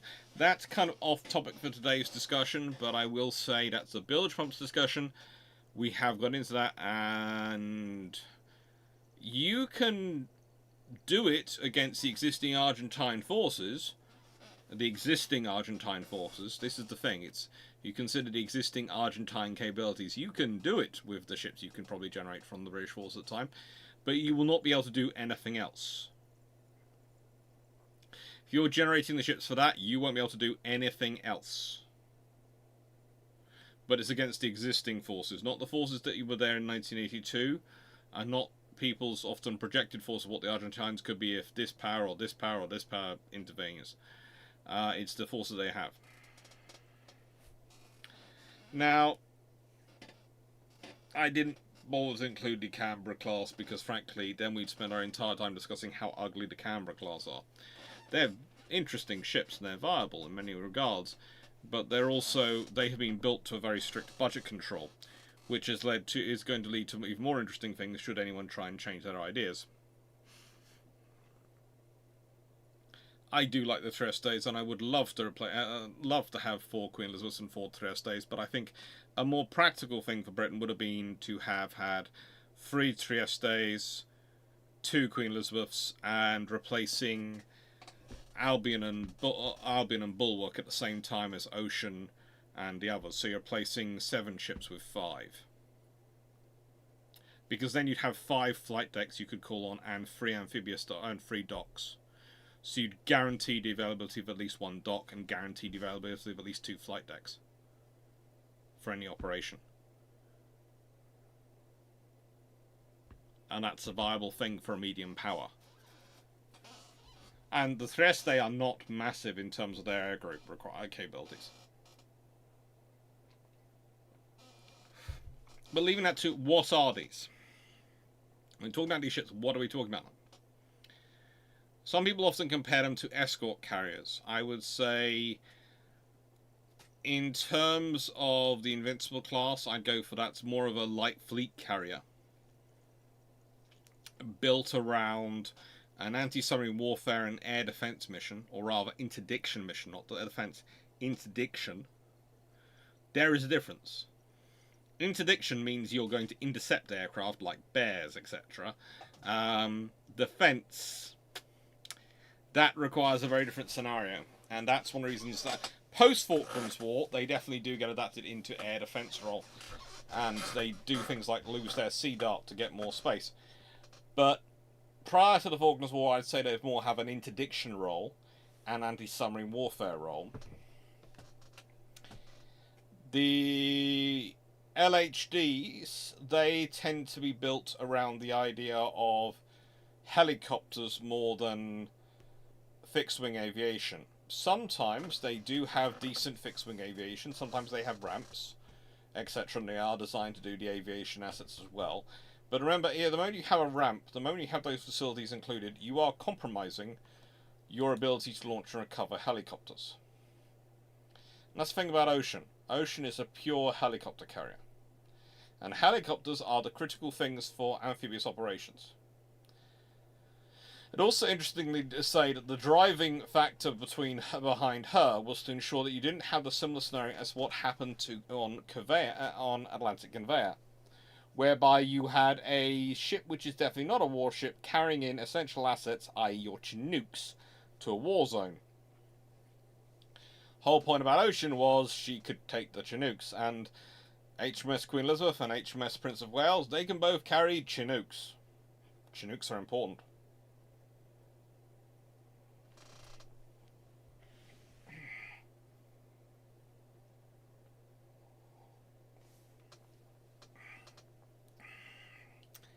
I'd say I discussed this the other day about the whole things, and in one of the, which video was it? It was in, I think it was in the reserve. It was in the old Crocs video. I discussed reserve Spencer Jones and the idea of all the ships in ordinary and what you should build to. So I'm not going to get into that too much here. Dave Gordon, would a county class hull have made a good escort carrier? You could probably build something interesting from a county class. I'm not sure if you'd call it an escort carrier, but it could be something useful. The reality is, these ships are about providing the minimum necessary firepower, normally, to do the jobs, and capability to do the jobs, at the right cost, because all of them are put into scenarios where, to an extent, you're going to expect to lose them. The Invincible class were designed to help the British operate in the High North as part of the forward anti-submarine barriers, and to provide protection for the forces going into Norway during the Cold War. HMS Ocean and the LPH, believe it or not, was designed, they had a firm view that she would make probably one trip to Norway. She might do two, but they reckoned she'd do one. And their whole plan was to offload her as quickly as possible, and that's what she's designed entirely around, because they're certain she's going to get hit and sunk. So she's designed around that as a core part of her concept in many ways. The fact is, they reckon that she's going to get hit and sunk, because she's going to be target numero uno. But that's one reason that she's there, so they don't have to risk an Invincible class to do it. They will still have the Invincible class available. This is why she's built to sort of semi-civilian plus standards. I actually think she could have done slightly better than they seem to presume she's going to do, mainly because in some parts of her she's so lightly built. The missiles, etc., they might have targeted with her might well have blown through her. It would have been interesting to watch. Not interesting to be part of the crew of, and not something I'd actually probably enjoy. I don't think anyone would enjoy seeing a ship going through that, but it'd be interesting to watch, because if it did blow out the other side, that might create a whole new type of damage control, and also a whole new thing for missile designers to try and deal with. Which could be quite complicated for them in some ways. The crews actually knew their war role.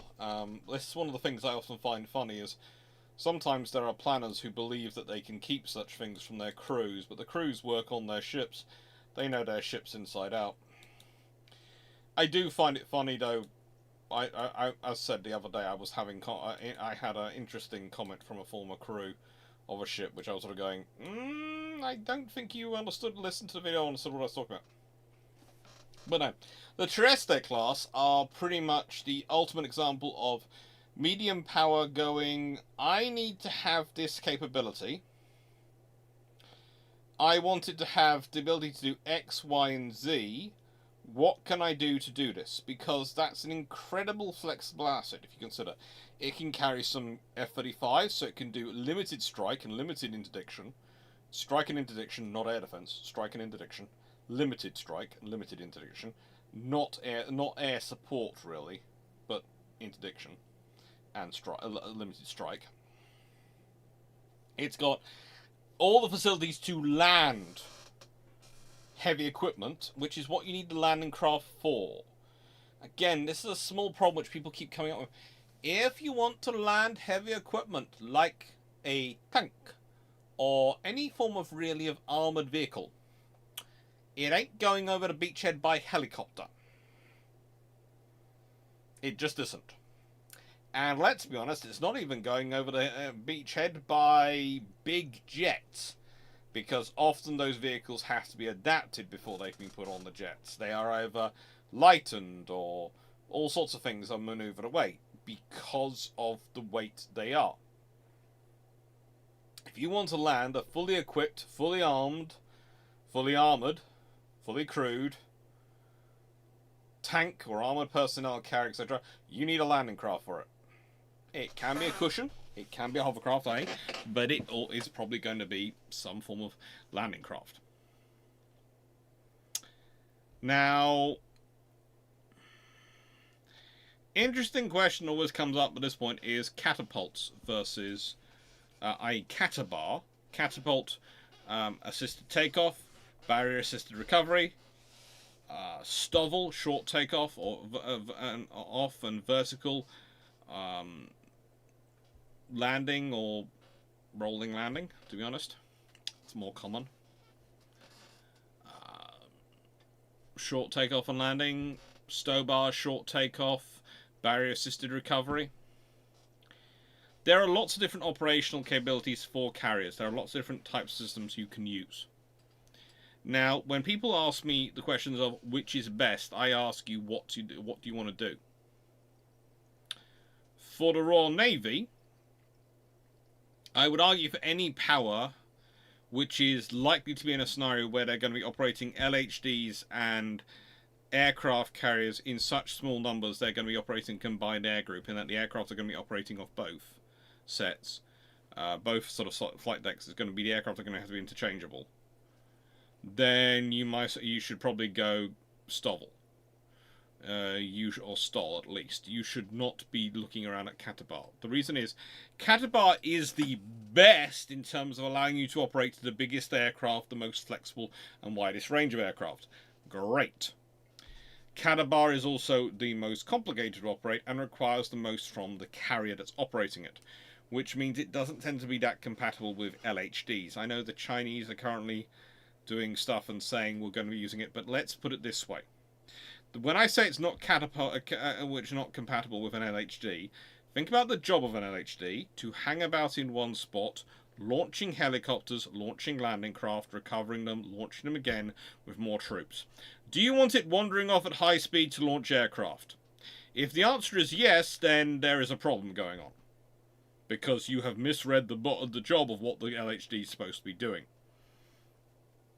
This is the thing about catabar aircraft. They catabar carriers. They often need space to operate in. They're going to be operating at the highest tempo. They're going to be operating all sorts of things. The other advantage with STOL aircraft, especially as the F-35s are used on British carriers, because you don't have to reset any catapult, you can literally do roll 1, roll 2, roll 3. The moment they hit a certain point on the takeoff position, you can start the next one rolling, next one rolling, next one rolling. So you can theoretically launch them incredibly quickly. In practice, those aircraft need to be on deck and positioned to go. But, you know, you can do it.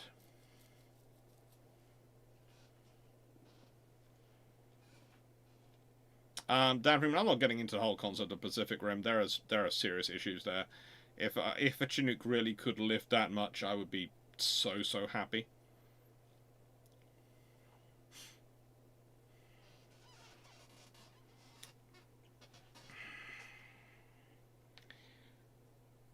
But again, if you're a medium power and you're looking into these things, you have to work out what's best for you.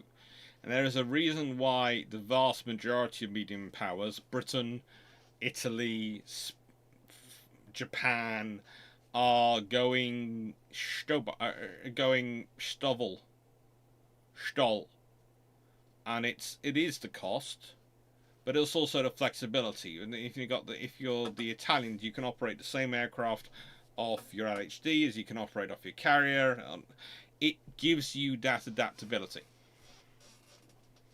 So for Britain again, if you had those 3 LHDs, that would give you a lot of options, because you'd have 5 flight decks which could all operate the same mix of aircraft. 2 would be strike flight decks, 3 would be amphibious flight decks. But you could even, in Britain's case, probably accept the loss of a single helicopter landing and a landing spot to add in a ski ramp. You probably would do, because frankly, it gives you so much more flexibility on a wider force. You lose a helicopter spot per LHD, but you gain 3 flight decks which can all operate your F-35s.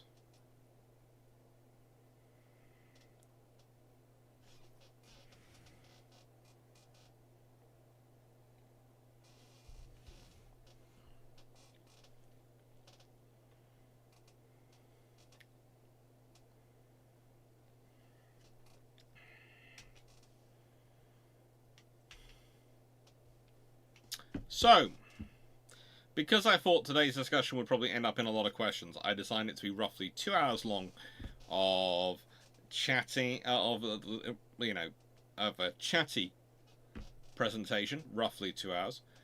Sorry about the coughing, and an hour's long worth of discussion. It will probably be about 30 to 40 minutes worth of discussion. Now, the thing about aircraft carriers is this.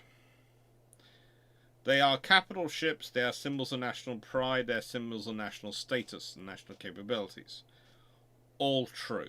All great. But there are also things which you will tend to find more involvement in by politicians and various other factions than almost any other ship being built. Everyone will have an opinion on them. A video flocked up in my YouTube the other day, and the YouTube sort of videos of a React video, and this is probably because I did some React videos myself not that long ago, and I've got more coming. And it was of an American reacting to an American tourist trying to explain that his rights as an American applied in the UK to UK police, because he was treated and responded like you sometimes see some videos on YouTube of how a certain group seems to talk to American police about their rights and their things. And honestly, I'm not getting into the politics of this, but the fact is, that's not the situation in the UK. You might have those rights and those views in America. That's true. You don't have those rights on the street in the UK. And so, rather than him, as he presents himself, the American who was in the video, talking to the police, presents it as owning the British police, he comes across looking a little bit less than informed, shall we say. Well, if you want a good example of this, when you're talking about aircraft carriers,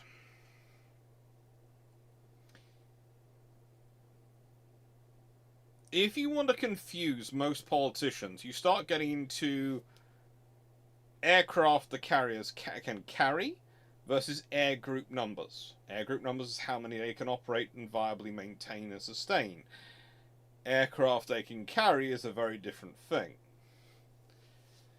Then you start getting into some of the history debates and history discussions, and when aircraft carriers have been used.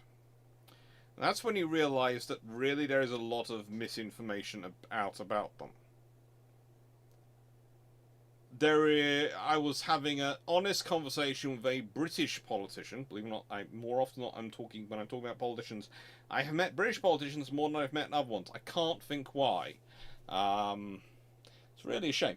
I have met a fairly large number of European politicians and a fairly large number of American politicians for someone who's British and who isn't really affiliated with, isn't really sort of that super connected with any of the political parties on that level, but thanks to my interests, I have met a few.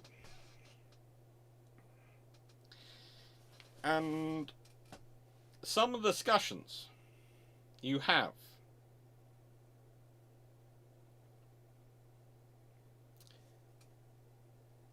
are intriguing.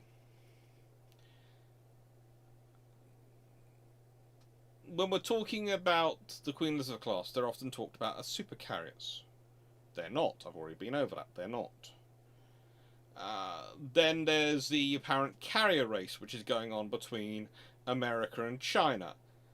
Well, there's not a carrier race going on. I'm sorry, there just isn't.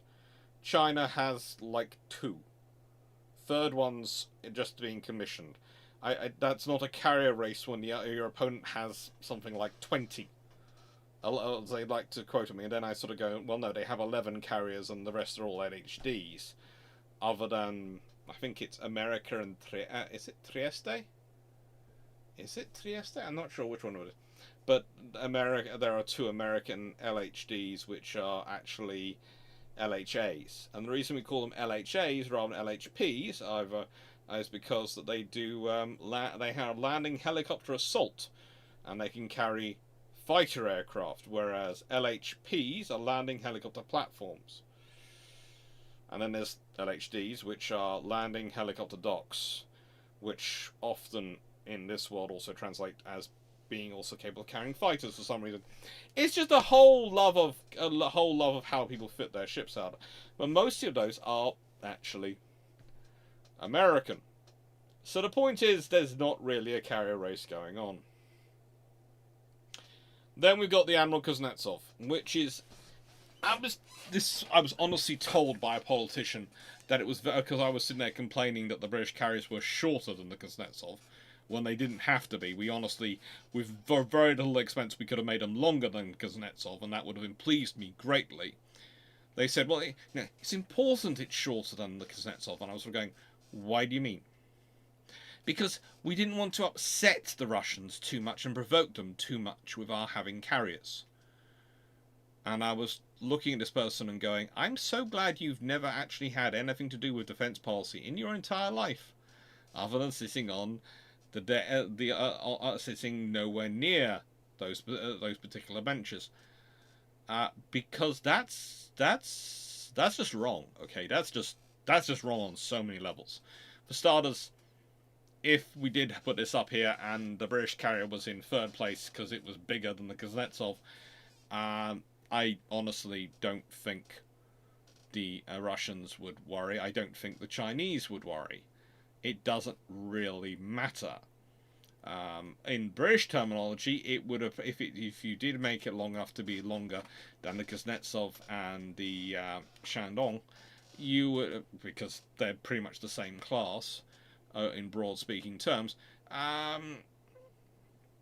you would probably be able to talk about a few more aircraft being able to accommodate it, perhaps even more than a few more aircraft. You'd probably be talking about an air group which is certainly 48 plus rather than 40.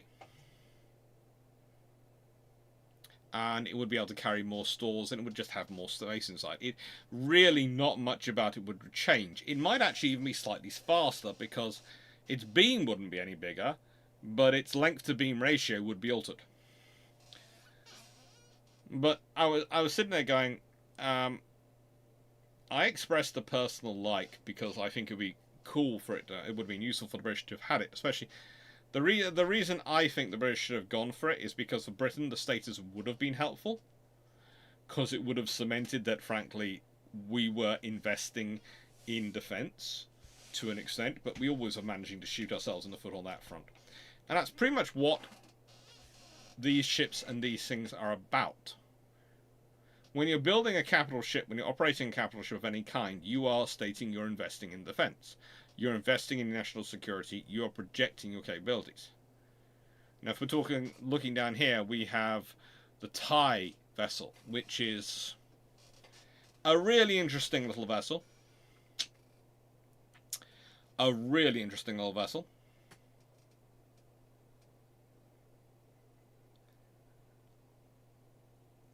And then you have the Japanese, you have the Brazilian, which of course is HMS Ocean. You have the Spanish, which is the basis in many regards for the Canberra class. Then you have one of the Italian vessels, the Cavour. But the point is about all these ships is you start to look at nations which have major exposure to the maritime security scenario. And what are they justifying? Britain has 2 carriers. We're justifying that based on our exposure, on to extent the Falklands, on to extent NATO commitments, but also on to an extent tradition, heritage, and necessity of our risk. France, Russia both have a single carrier. Let's, as I've said before, one is a white elephant. It's when it's available, then you can use it, but it's often not going to be available because it's going to refit and various other things. And let's be honest, the Kuznetsov, frankly, that poor ship needs to be allowed to die. That poor ship is turning into a Frankenstein ship of all sorts of precautions, and frankly, I'm feeling sorry for it. 2 is an availability, i.e. usually it's available. 3 is a capability. Start to think, how many powers on this list operate 3 or more aviation assets?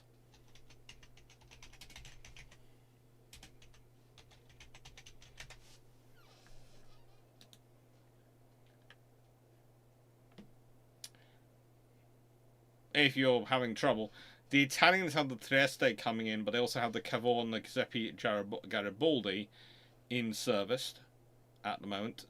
Garibaldi is going to be replaced by Trieste, though, so they're only going to have 2. The British only have 2 now. They used to have 5. Let's be honest, Argus, I'm not sure that really counts, so 4. The Japanese are going to have 4. They're going to have 2, but then they're going to have 4, really. The Russians didn't get their Mistrals. The French have far more Mistrals than they do de Gaulle. Mistral class are far more important than aviation assets, but there again, the thing about that is that means they have pretty much 2 different separate aviation sets. They have the aviation sets which can operate from the Mistrals, and the aviation set which can operate from their carrier.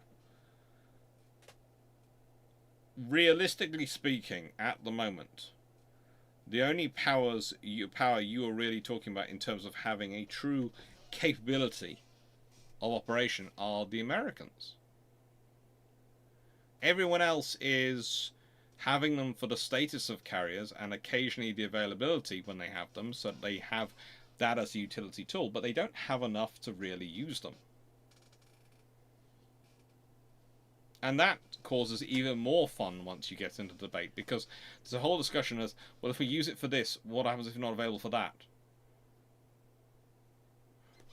Good debate we can get into UK if you want to hear a pre-say of what's coming up in Bilgewater at some point.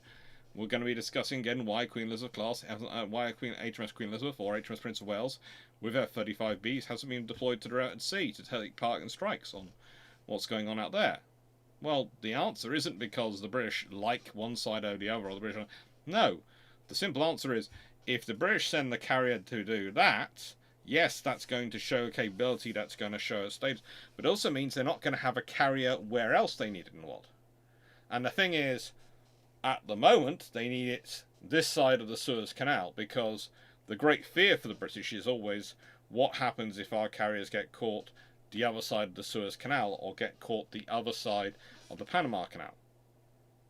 If you consider how easily the Suez Canal gets blocked, if a British carrier group is blocked to the other side of the Suez Canal, that's a problem for Britain. We only have 2 carriers.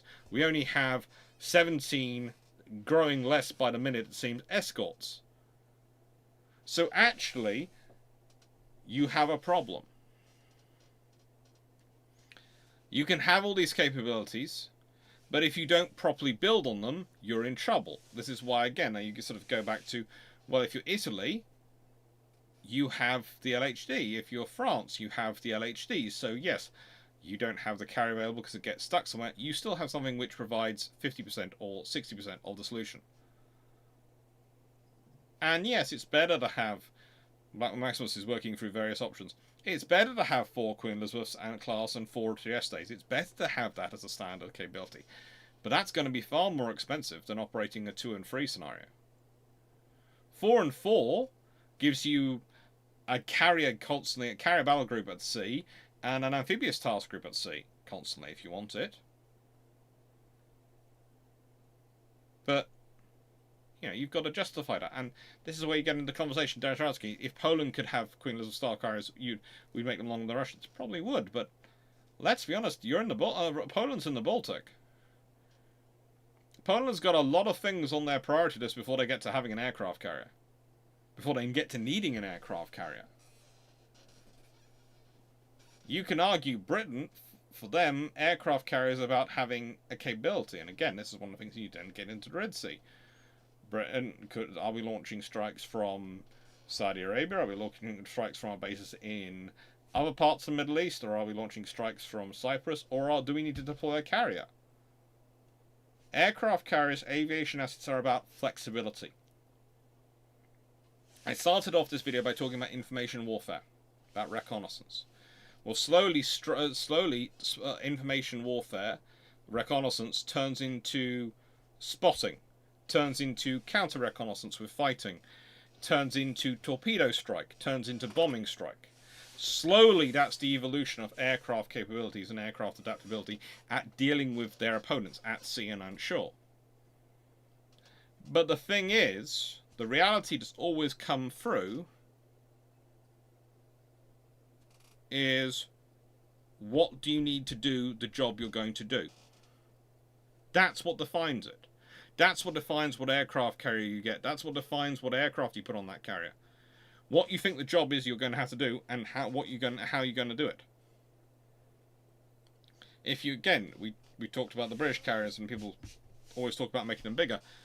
The British carriers are the size they are, or the capability they are, because of the treaties, because of what Britain needs to do under the treaty, needs to do in terms of operational capability with the treaties of the limit. Without the treaties of the limit, Britain changes dramatically.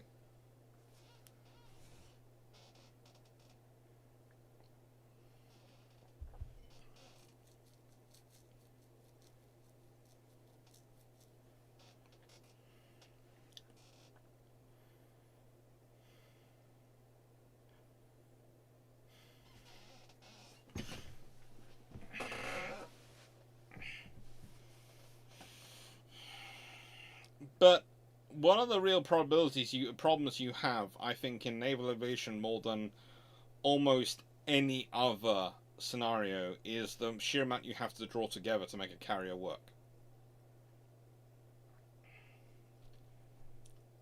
And the sheer amount of different chefs that invites into the kitchen. Because you've got the aviation section, so you've got the aircraft. And the air group. And it's not just the air group today. This is the thing. Your carriers could be in service for 20, 30 years. They could see 2, 3 generations of aircraft quite easily.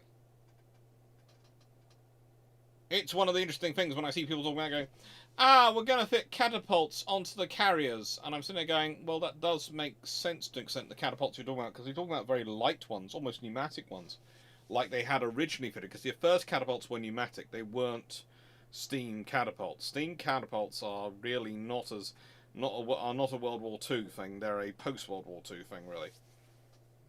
Most catapults before that are pneumatic catapults more than anything. And the reality you're talking about is we're talking about recovery of drones, launching and recovering of drones, and the viability of those. Well, yeah, you're going to have to adjust for that. That's going to be part of your next air group. But let's think about the Queen Elizabeth class. They might go to an air group which is an extra 20%, actually grows by 20% of those are all drones because of their size. Great. But next generation, the third generation aircraft they have aboard could be 50% drones, and those drones could be the size of an F-35.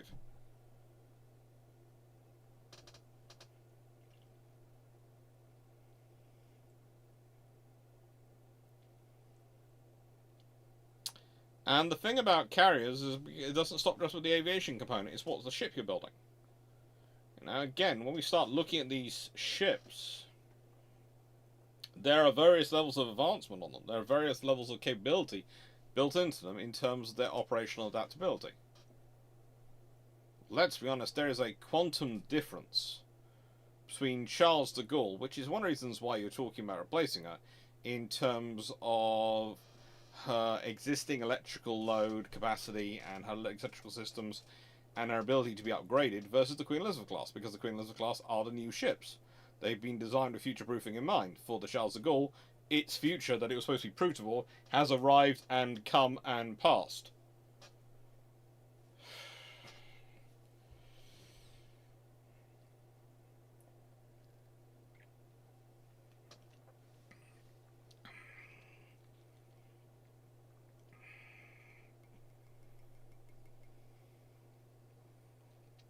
And yeah, just usually put Italy, China, Japan, US, and France as the nations which have multiple the viability to operate multiple enough ships to guarantee the availability of air power.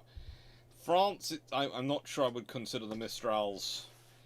They're a capability, certainly, as said, and so I am, honest, they're a capability, but compared to the Charles de Gaulle, there's a real problem, because you have a very high-end capability, old but still high-end, versus the Mistrals, which are newer but very bare bones.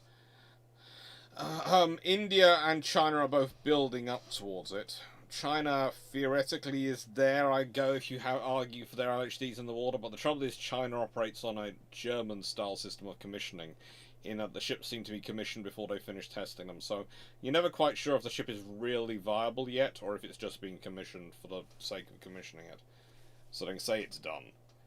And don't take me wrong, all nations can get into this issue. Britain is fairly good at avoiding it, but that's because Britain has some very, very strict guidelines on when a ship's commissioned and what kind of state it has to be in vis-a-vis the builders. Mainly because most contracts in Britain are written in such a way that the moment a ship is commissioned, any faults in it become the government's fault to deal with, whereas if prior to commissioning, it's all on the builders to build with. So British ships tend to be commissioned later than other nations due to the way we write our contracts. It's not right or wrong, it's just the way it's done. So, whereas the Chinese, the Germans, all through World War One and World War Two, lots of nations tend to commission ships because that's the big ceremony. It says, this ship's now in service and isn't it gorgeous, before it's finished, but they don't have the contract written the same way. Are there crash nets on the for the F-35s on Queen Elizabeth class? There are suitable systems to support the F-35s on the Queen Elizabeth class.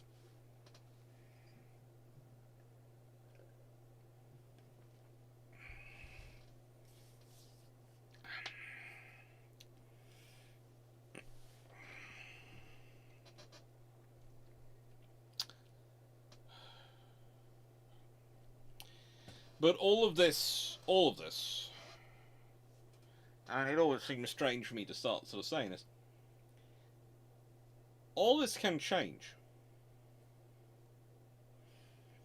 The thing that's interesting to me about aviation aircraft carriers' capability is their essence hasn't really changed. It's about storing aircraft and having a way for the aircraft to take off from a hull which has a big engine in it. We can go all the way back to well, any of the first ships, but let's be honest, let's really go back to Ark Royal here. Let's consider the Seaplane Carrier. So, she's able to launch and take off aircraft, isn't she? She's able to store them somewhere safely so they can be maintained. And able to do it again and again. And that's become the common theme of aircraft carriers. Aircraft carriers are not about the air group they have today. They're not even about the air group they have tomorrow. They're about the air group they can have.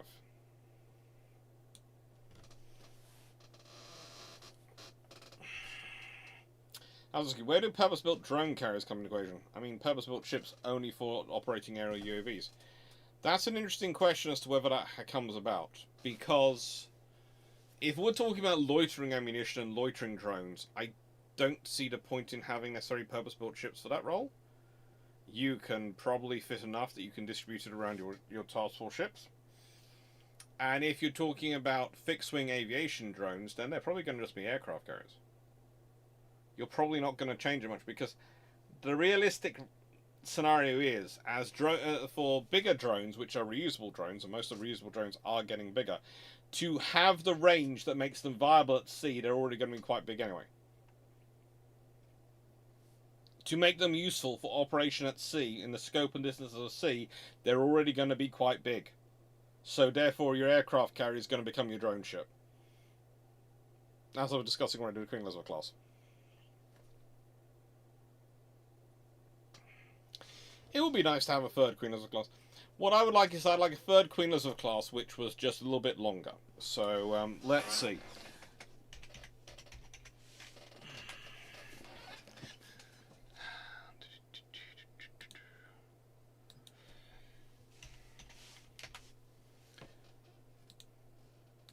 The Kuznetsov class are, of course, 305 meters long. Queen Elizabeth class are 284 meters long, so we need an extra 22 meters, and we're longer than them. That's all you need. 22 meters is enough. 22 meters to glory. 22 meters to glory. 22 meters. Not that far. Really not that far. We're talking, what, 70 feet to glory? You can do 70 feet. But what you most importantly don't want is you don't want to have another, with your air groups, and this is something, again, you can tolerate air group differentials in wartime. Vast air group differentials in terms of operating your aircraft. You can't in peacetime. For most nations, it's the number of flight decks you can use that makes the real difference in terms of your operating capability. Most nations are not like America, which runs pretty much de facto 2 fleets in terms of aviation. That is one of the reasons why I think F-35s, Harriers, Stovall aircraft, and carriers have taken off so much, because you can operate them with LHDs, you can operate them inshore, you can operate all sorts of things in terms of limited capabilities that allow you to operate them, and they're still effective aircraft. Okay, they're not as good necessarily as long range, as heavily armed, as some you can launch from a Catabar carrier, but they are still able to do the job. And the problem is always people wanting perfection, wanting what they view as the best. The best, let's put it this way, let's say Britain has 2 Catabar carriers, Queen Elizabeths, and 3 LHDs. Does that help Britain? No, it doesn't. Because you need 2 sets of F-35s, or you have some for F-35s for the Catabar carriers, and nothing for the LHDs. Which doesn't help you. It also means that when one of your carriers is out of commission, your LHD can't step up if the other one has to go into urgent maintenance or something. You don't have that ability.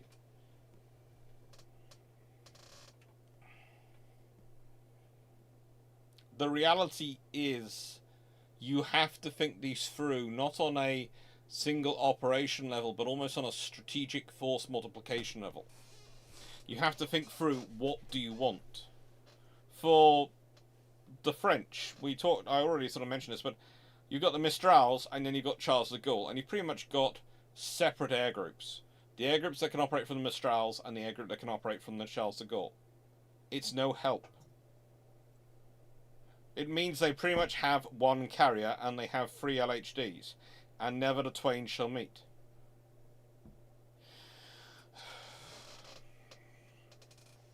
The Americans can afford to do it because of the way they've set up their force. There's a large number of LHDs, a large number of carriers.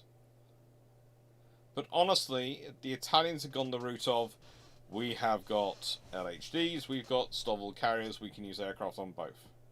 And that's the sensible route, because that means if the carrier's unavailable, well, the LHD can do the job. If the LHD is not available, the carrier can do the job to an extent. And that's what makes sense for a medium power. You can sit there and go, well, Catabar's better. It is better. But if Catabar shrinks your flight deck numbers, you can multiply your forces and operate from significantly, then that's not helping you. That's shrinking you. It's better to have Stovall aircraft, have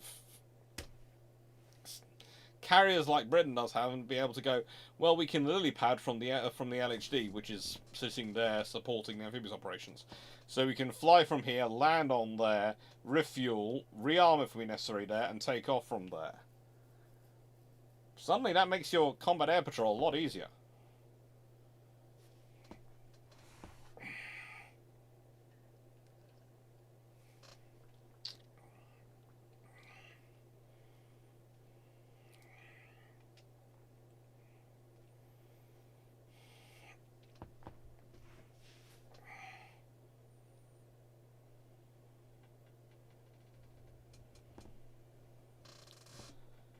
You know, it's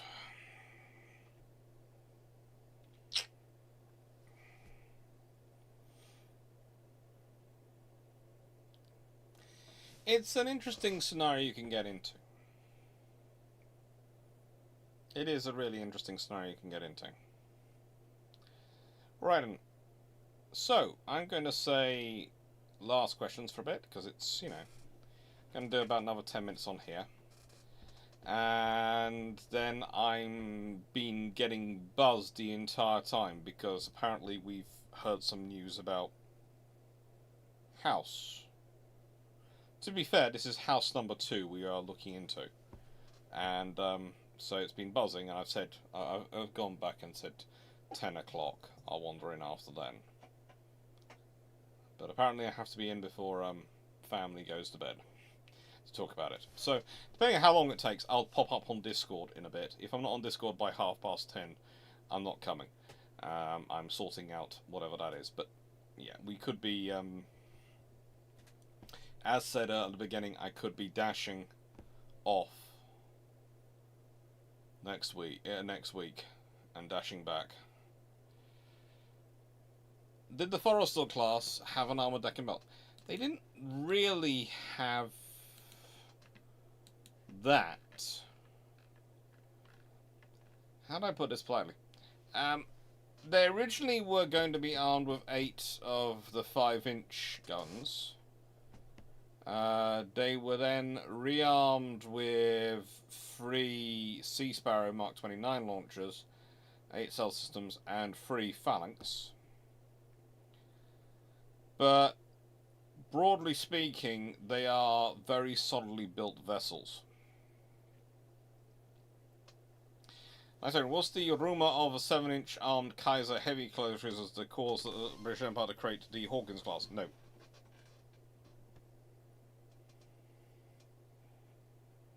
And I don't think the Kaisers were being called heavy cruisers. Heavy cruiser is not a term being used in World War One. They were cruisers. The Kaiser class cruisers were rumoured, but no, that's not. You can tell the reason that's not it, because if the British heard that the Germans are building a 7-inch armed cruiser, you can guarantee they'd have gone with a 9.2-inch armed cruiser, not a 7.5-inch armed cruiser. Because let's be honest, if someone's sitting there and going, "We've got a 7-inch cruiser," and you go, "I've got a 7.5-inch cruiser," does that or does that not Shriek SPS or SPE, depending on your perspective. And I will translate it all for you by not using the specific word, but basically it's small male vegetable energy, or small male vegetable syndrome. Saying yours is half an inch bigger sounds very, very, very pathetic. So you go with, well, we've got a 9.2 inch cruisers. Just like that, and that makes sense. So yeah, it's not a reaction. 9.2 inch to 7 inch, that sounds like it's a difference and it's worthwhile mentioning. 7.5 inch to 7 inch sounds like you've basically just gone, woo! I don't know, maybe attach some pastrami or something.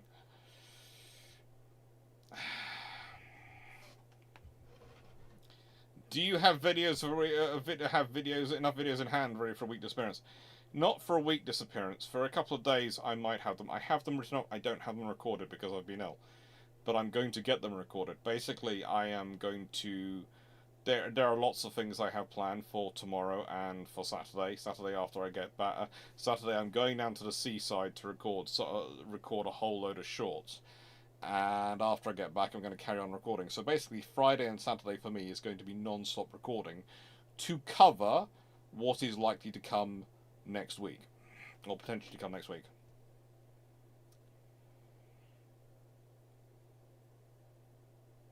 I know what you were talking about, Knight 681, and that's what I responded to. I said no, the Hawkins class are not a response to the rumours of the 7-inch heavy Kaiser cruisers, and also that heavy cruisers don't exist in that period, and that 7-inch to 7.5 inch is not good. It's not what you do. It's not how you respond.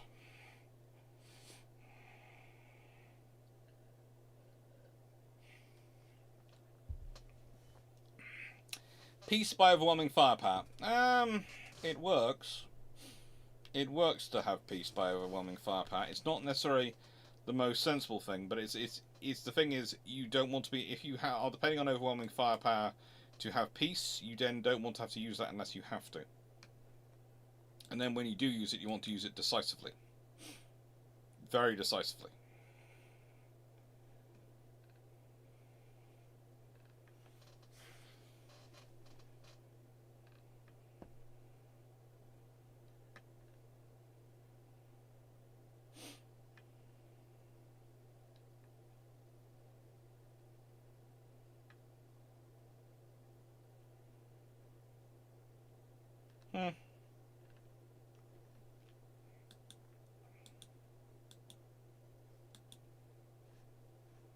Okay.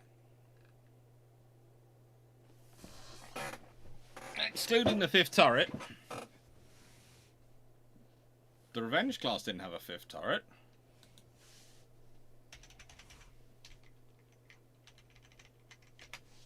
Yeah, the Revenge class only have 4 turrets.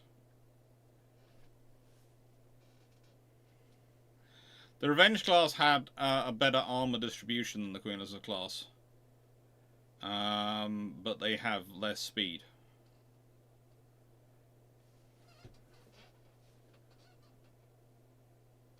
If the cannon class were 15 to 18,000, would the original timeline 1920s armament for the cannon class be enough?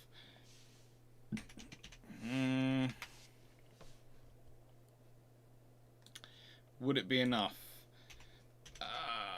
Honestly, in 1920s, I can't see it changing that much. As built, they have 4 4-inch guns in single mounts. They might, and 8 pom-poms in 2 quad mounts, fitted from 1925 onwards. I would reckon at most you'd have, maybe their 4-inch guns would be 4 pairs or 6 singles, and you might have 4 instead of 2 quad pom-pom mounts, and probably again double on the machine gun mounts, but that's about it. I don't think you'd have much of a difference. Torpedo battery, potentially that's more likely to go up. The idea of going to double quads each side is probably going to be very attractive to them, because remember, there's the Enterprise, and they do like their torpedoes.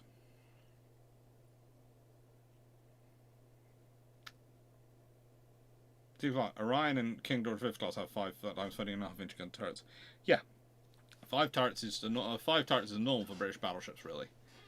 When you look at them, Dreadnought has 5. Quite a lot of British battleships have 5, and then Queen Elizabeth and the R class come along and they have 4.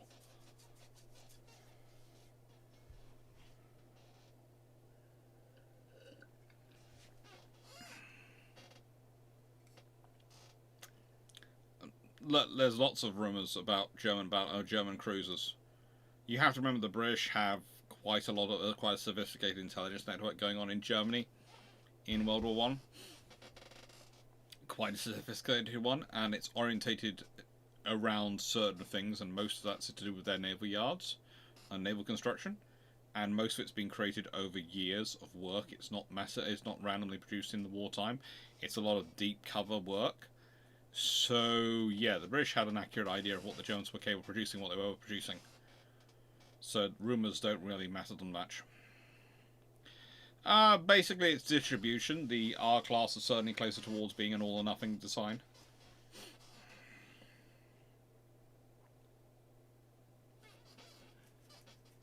Dragonfred, I'm still trying to get the image of a 50-ton capacity Chinook, and actually, well, let's be honest, most main battle tanks today are... Well, the Challenger weighs in at a very sprightly 75 tons with combat armor modules attached. The Ajax, well, that cute beast is, let's be honest, 42 tons. It's supposed to be 38 tons with the potential to grow to 42. It's 42 tons. Yeah, so 50 tons will lift an Ajax, but it won't lift a battle tank. That's going to be 70. That's going to be 80-ton limit. So you're talking about Chinooks with the ability to carry 80 tons. Imagine that.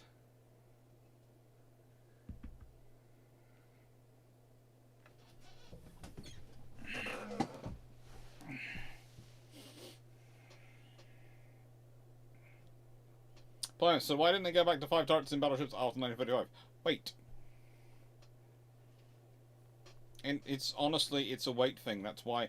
It's the efficiency of weight. If you think about it, with a quadruple turret for a small increase in mechanism weight and a small increase in some of the system's weight, you can carry as many guns as you can, which would require 2 turrets, 2 sets of mechanisms, 2 sets of all sorts of things.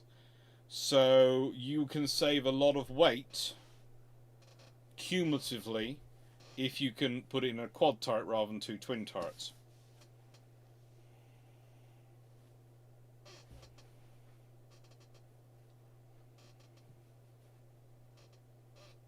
So also, with the next generation of UK carrier, probably 35 to 40 years ago, and me in my forever box, what will I be missing? Honestly, I have no idea. You never know, it might be the first generation of space-based carrier. That could be fun. 35 to 40 years, the world could be very different.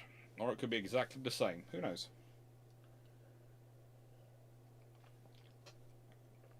Here's the thing. The question I often imagine is whether I will have found a girlfriend and they actually managed to have a long-term relationship with the aforementioned girlfriend, or will Britain get a carrier, another carrier to replace the Queen Elizabeth class, which is more likely? Currently, with my social life, I'm going with the Queen Elizabeth class getting a replacement. That's an attempt on a joke, by the way. It's sounded funnier in my head.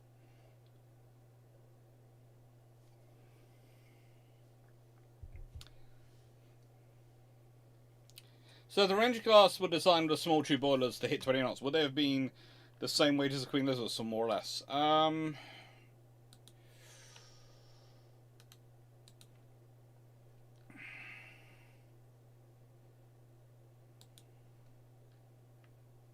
Probably wouldn't be far off. Let's be honest. Although if they had the boilers small tube boilers to reach that speed, yeah, probably they're going to be roughly 34,000 tons fully loaded. And they are, let's be honest, they're fully loaded, they're roughly 33,000 tons anyway. Yeah, they're not a lot different. Let's be honest, deep load on a Queen Elizabeth, on an R class, is 33,350 tons. Deep load on a Queen Elizabeth class is 33,790 tons. So they're not that different anyway, so probably actually be slightly heavier, but not much. Honestly, the B-52 is getting upgraded again. Basically, every time the world gets scary, or there's anything going on in the world, the Americans announce they're upgrading the B-52. The Buff is one of those aircraft which just keeps getting upgraded. When it finally comes around, I think the interesting question is going to be whether the Buff survives longer in service or the Arleigh Burke. I have this vision of the USS Arleigh Burke appearing in Star Trek Enterprise one of these days. You know, it's gonna, it could happen.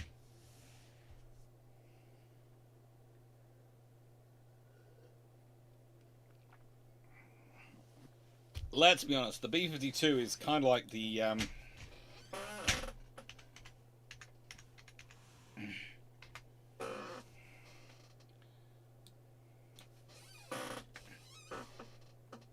well,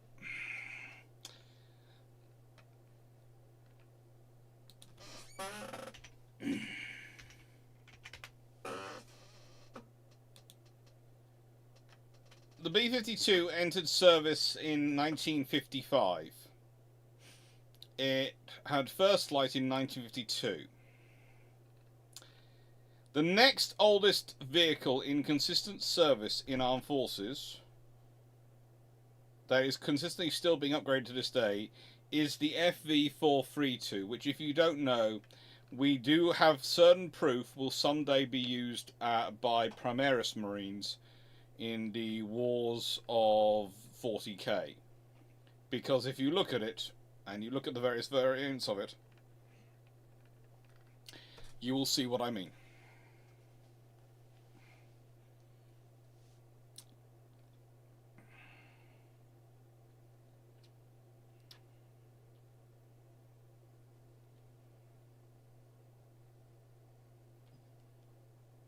So, was the hull of the Revenge class designed to be hydrodynamically designed to be efficient at 20 knots?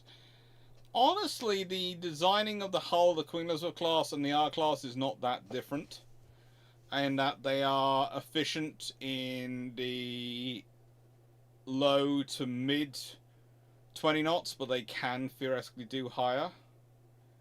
It's like the thing is that the Queen Elizabeth class are 25 to 28 knots is what their hull's really designed to be efficient around. And in terms of high speed, but you also have to remember quite a lot of ships have their hull efficiency designed around their cruising speed, not their top speed. So with the R class, their hull is really 22 knots to 25 knots, but I would say it's arguably more orientated around, honestly, 12 to 18 knots in terms of efficiency. It's the same with most of the ships. We talk about, they have a hydrodynamically theoretical top speed, and then you add more power and you can get faster than that.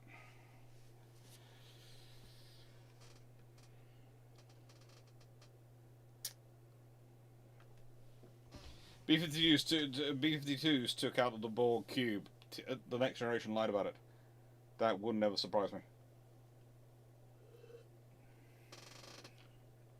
B-52 retirement date is 2050s currently. Let's be honest, if the B-52 retires in 2050, I will be the first one to comment, surprise. I'll also be the first one to sign up and go, please can we have one in the UK in our museums, please. It'd be really nice to have one. We do have one in the UK, but it's not really a modern one. Right, I had better go in and sort out the stuff I've got to do for the family, as it's now 10 past 10. So thank you very much everyone for watching. I would normally go through the list and say thank you to everyone, but I'm getting lots of angry emojis coming through from my family. So thank you very much. Thank you for being here. Hope you have a nice evening, and hope to see you on Discord in a bit, but I better go in and find out what they want me to do, or what they're worried about. Thank you, and take care.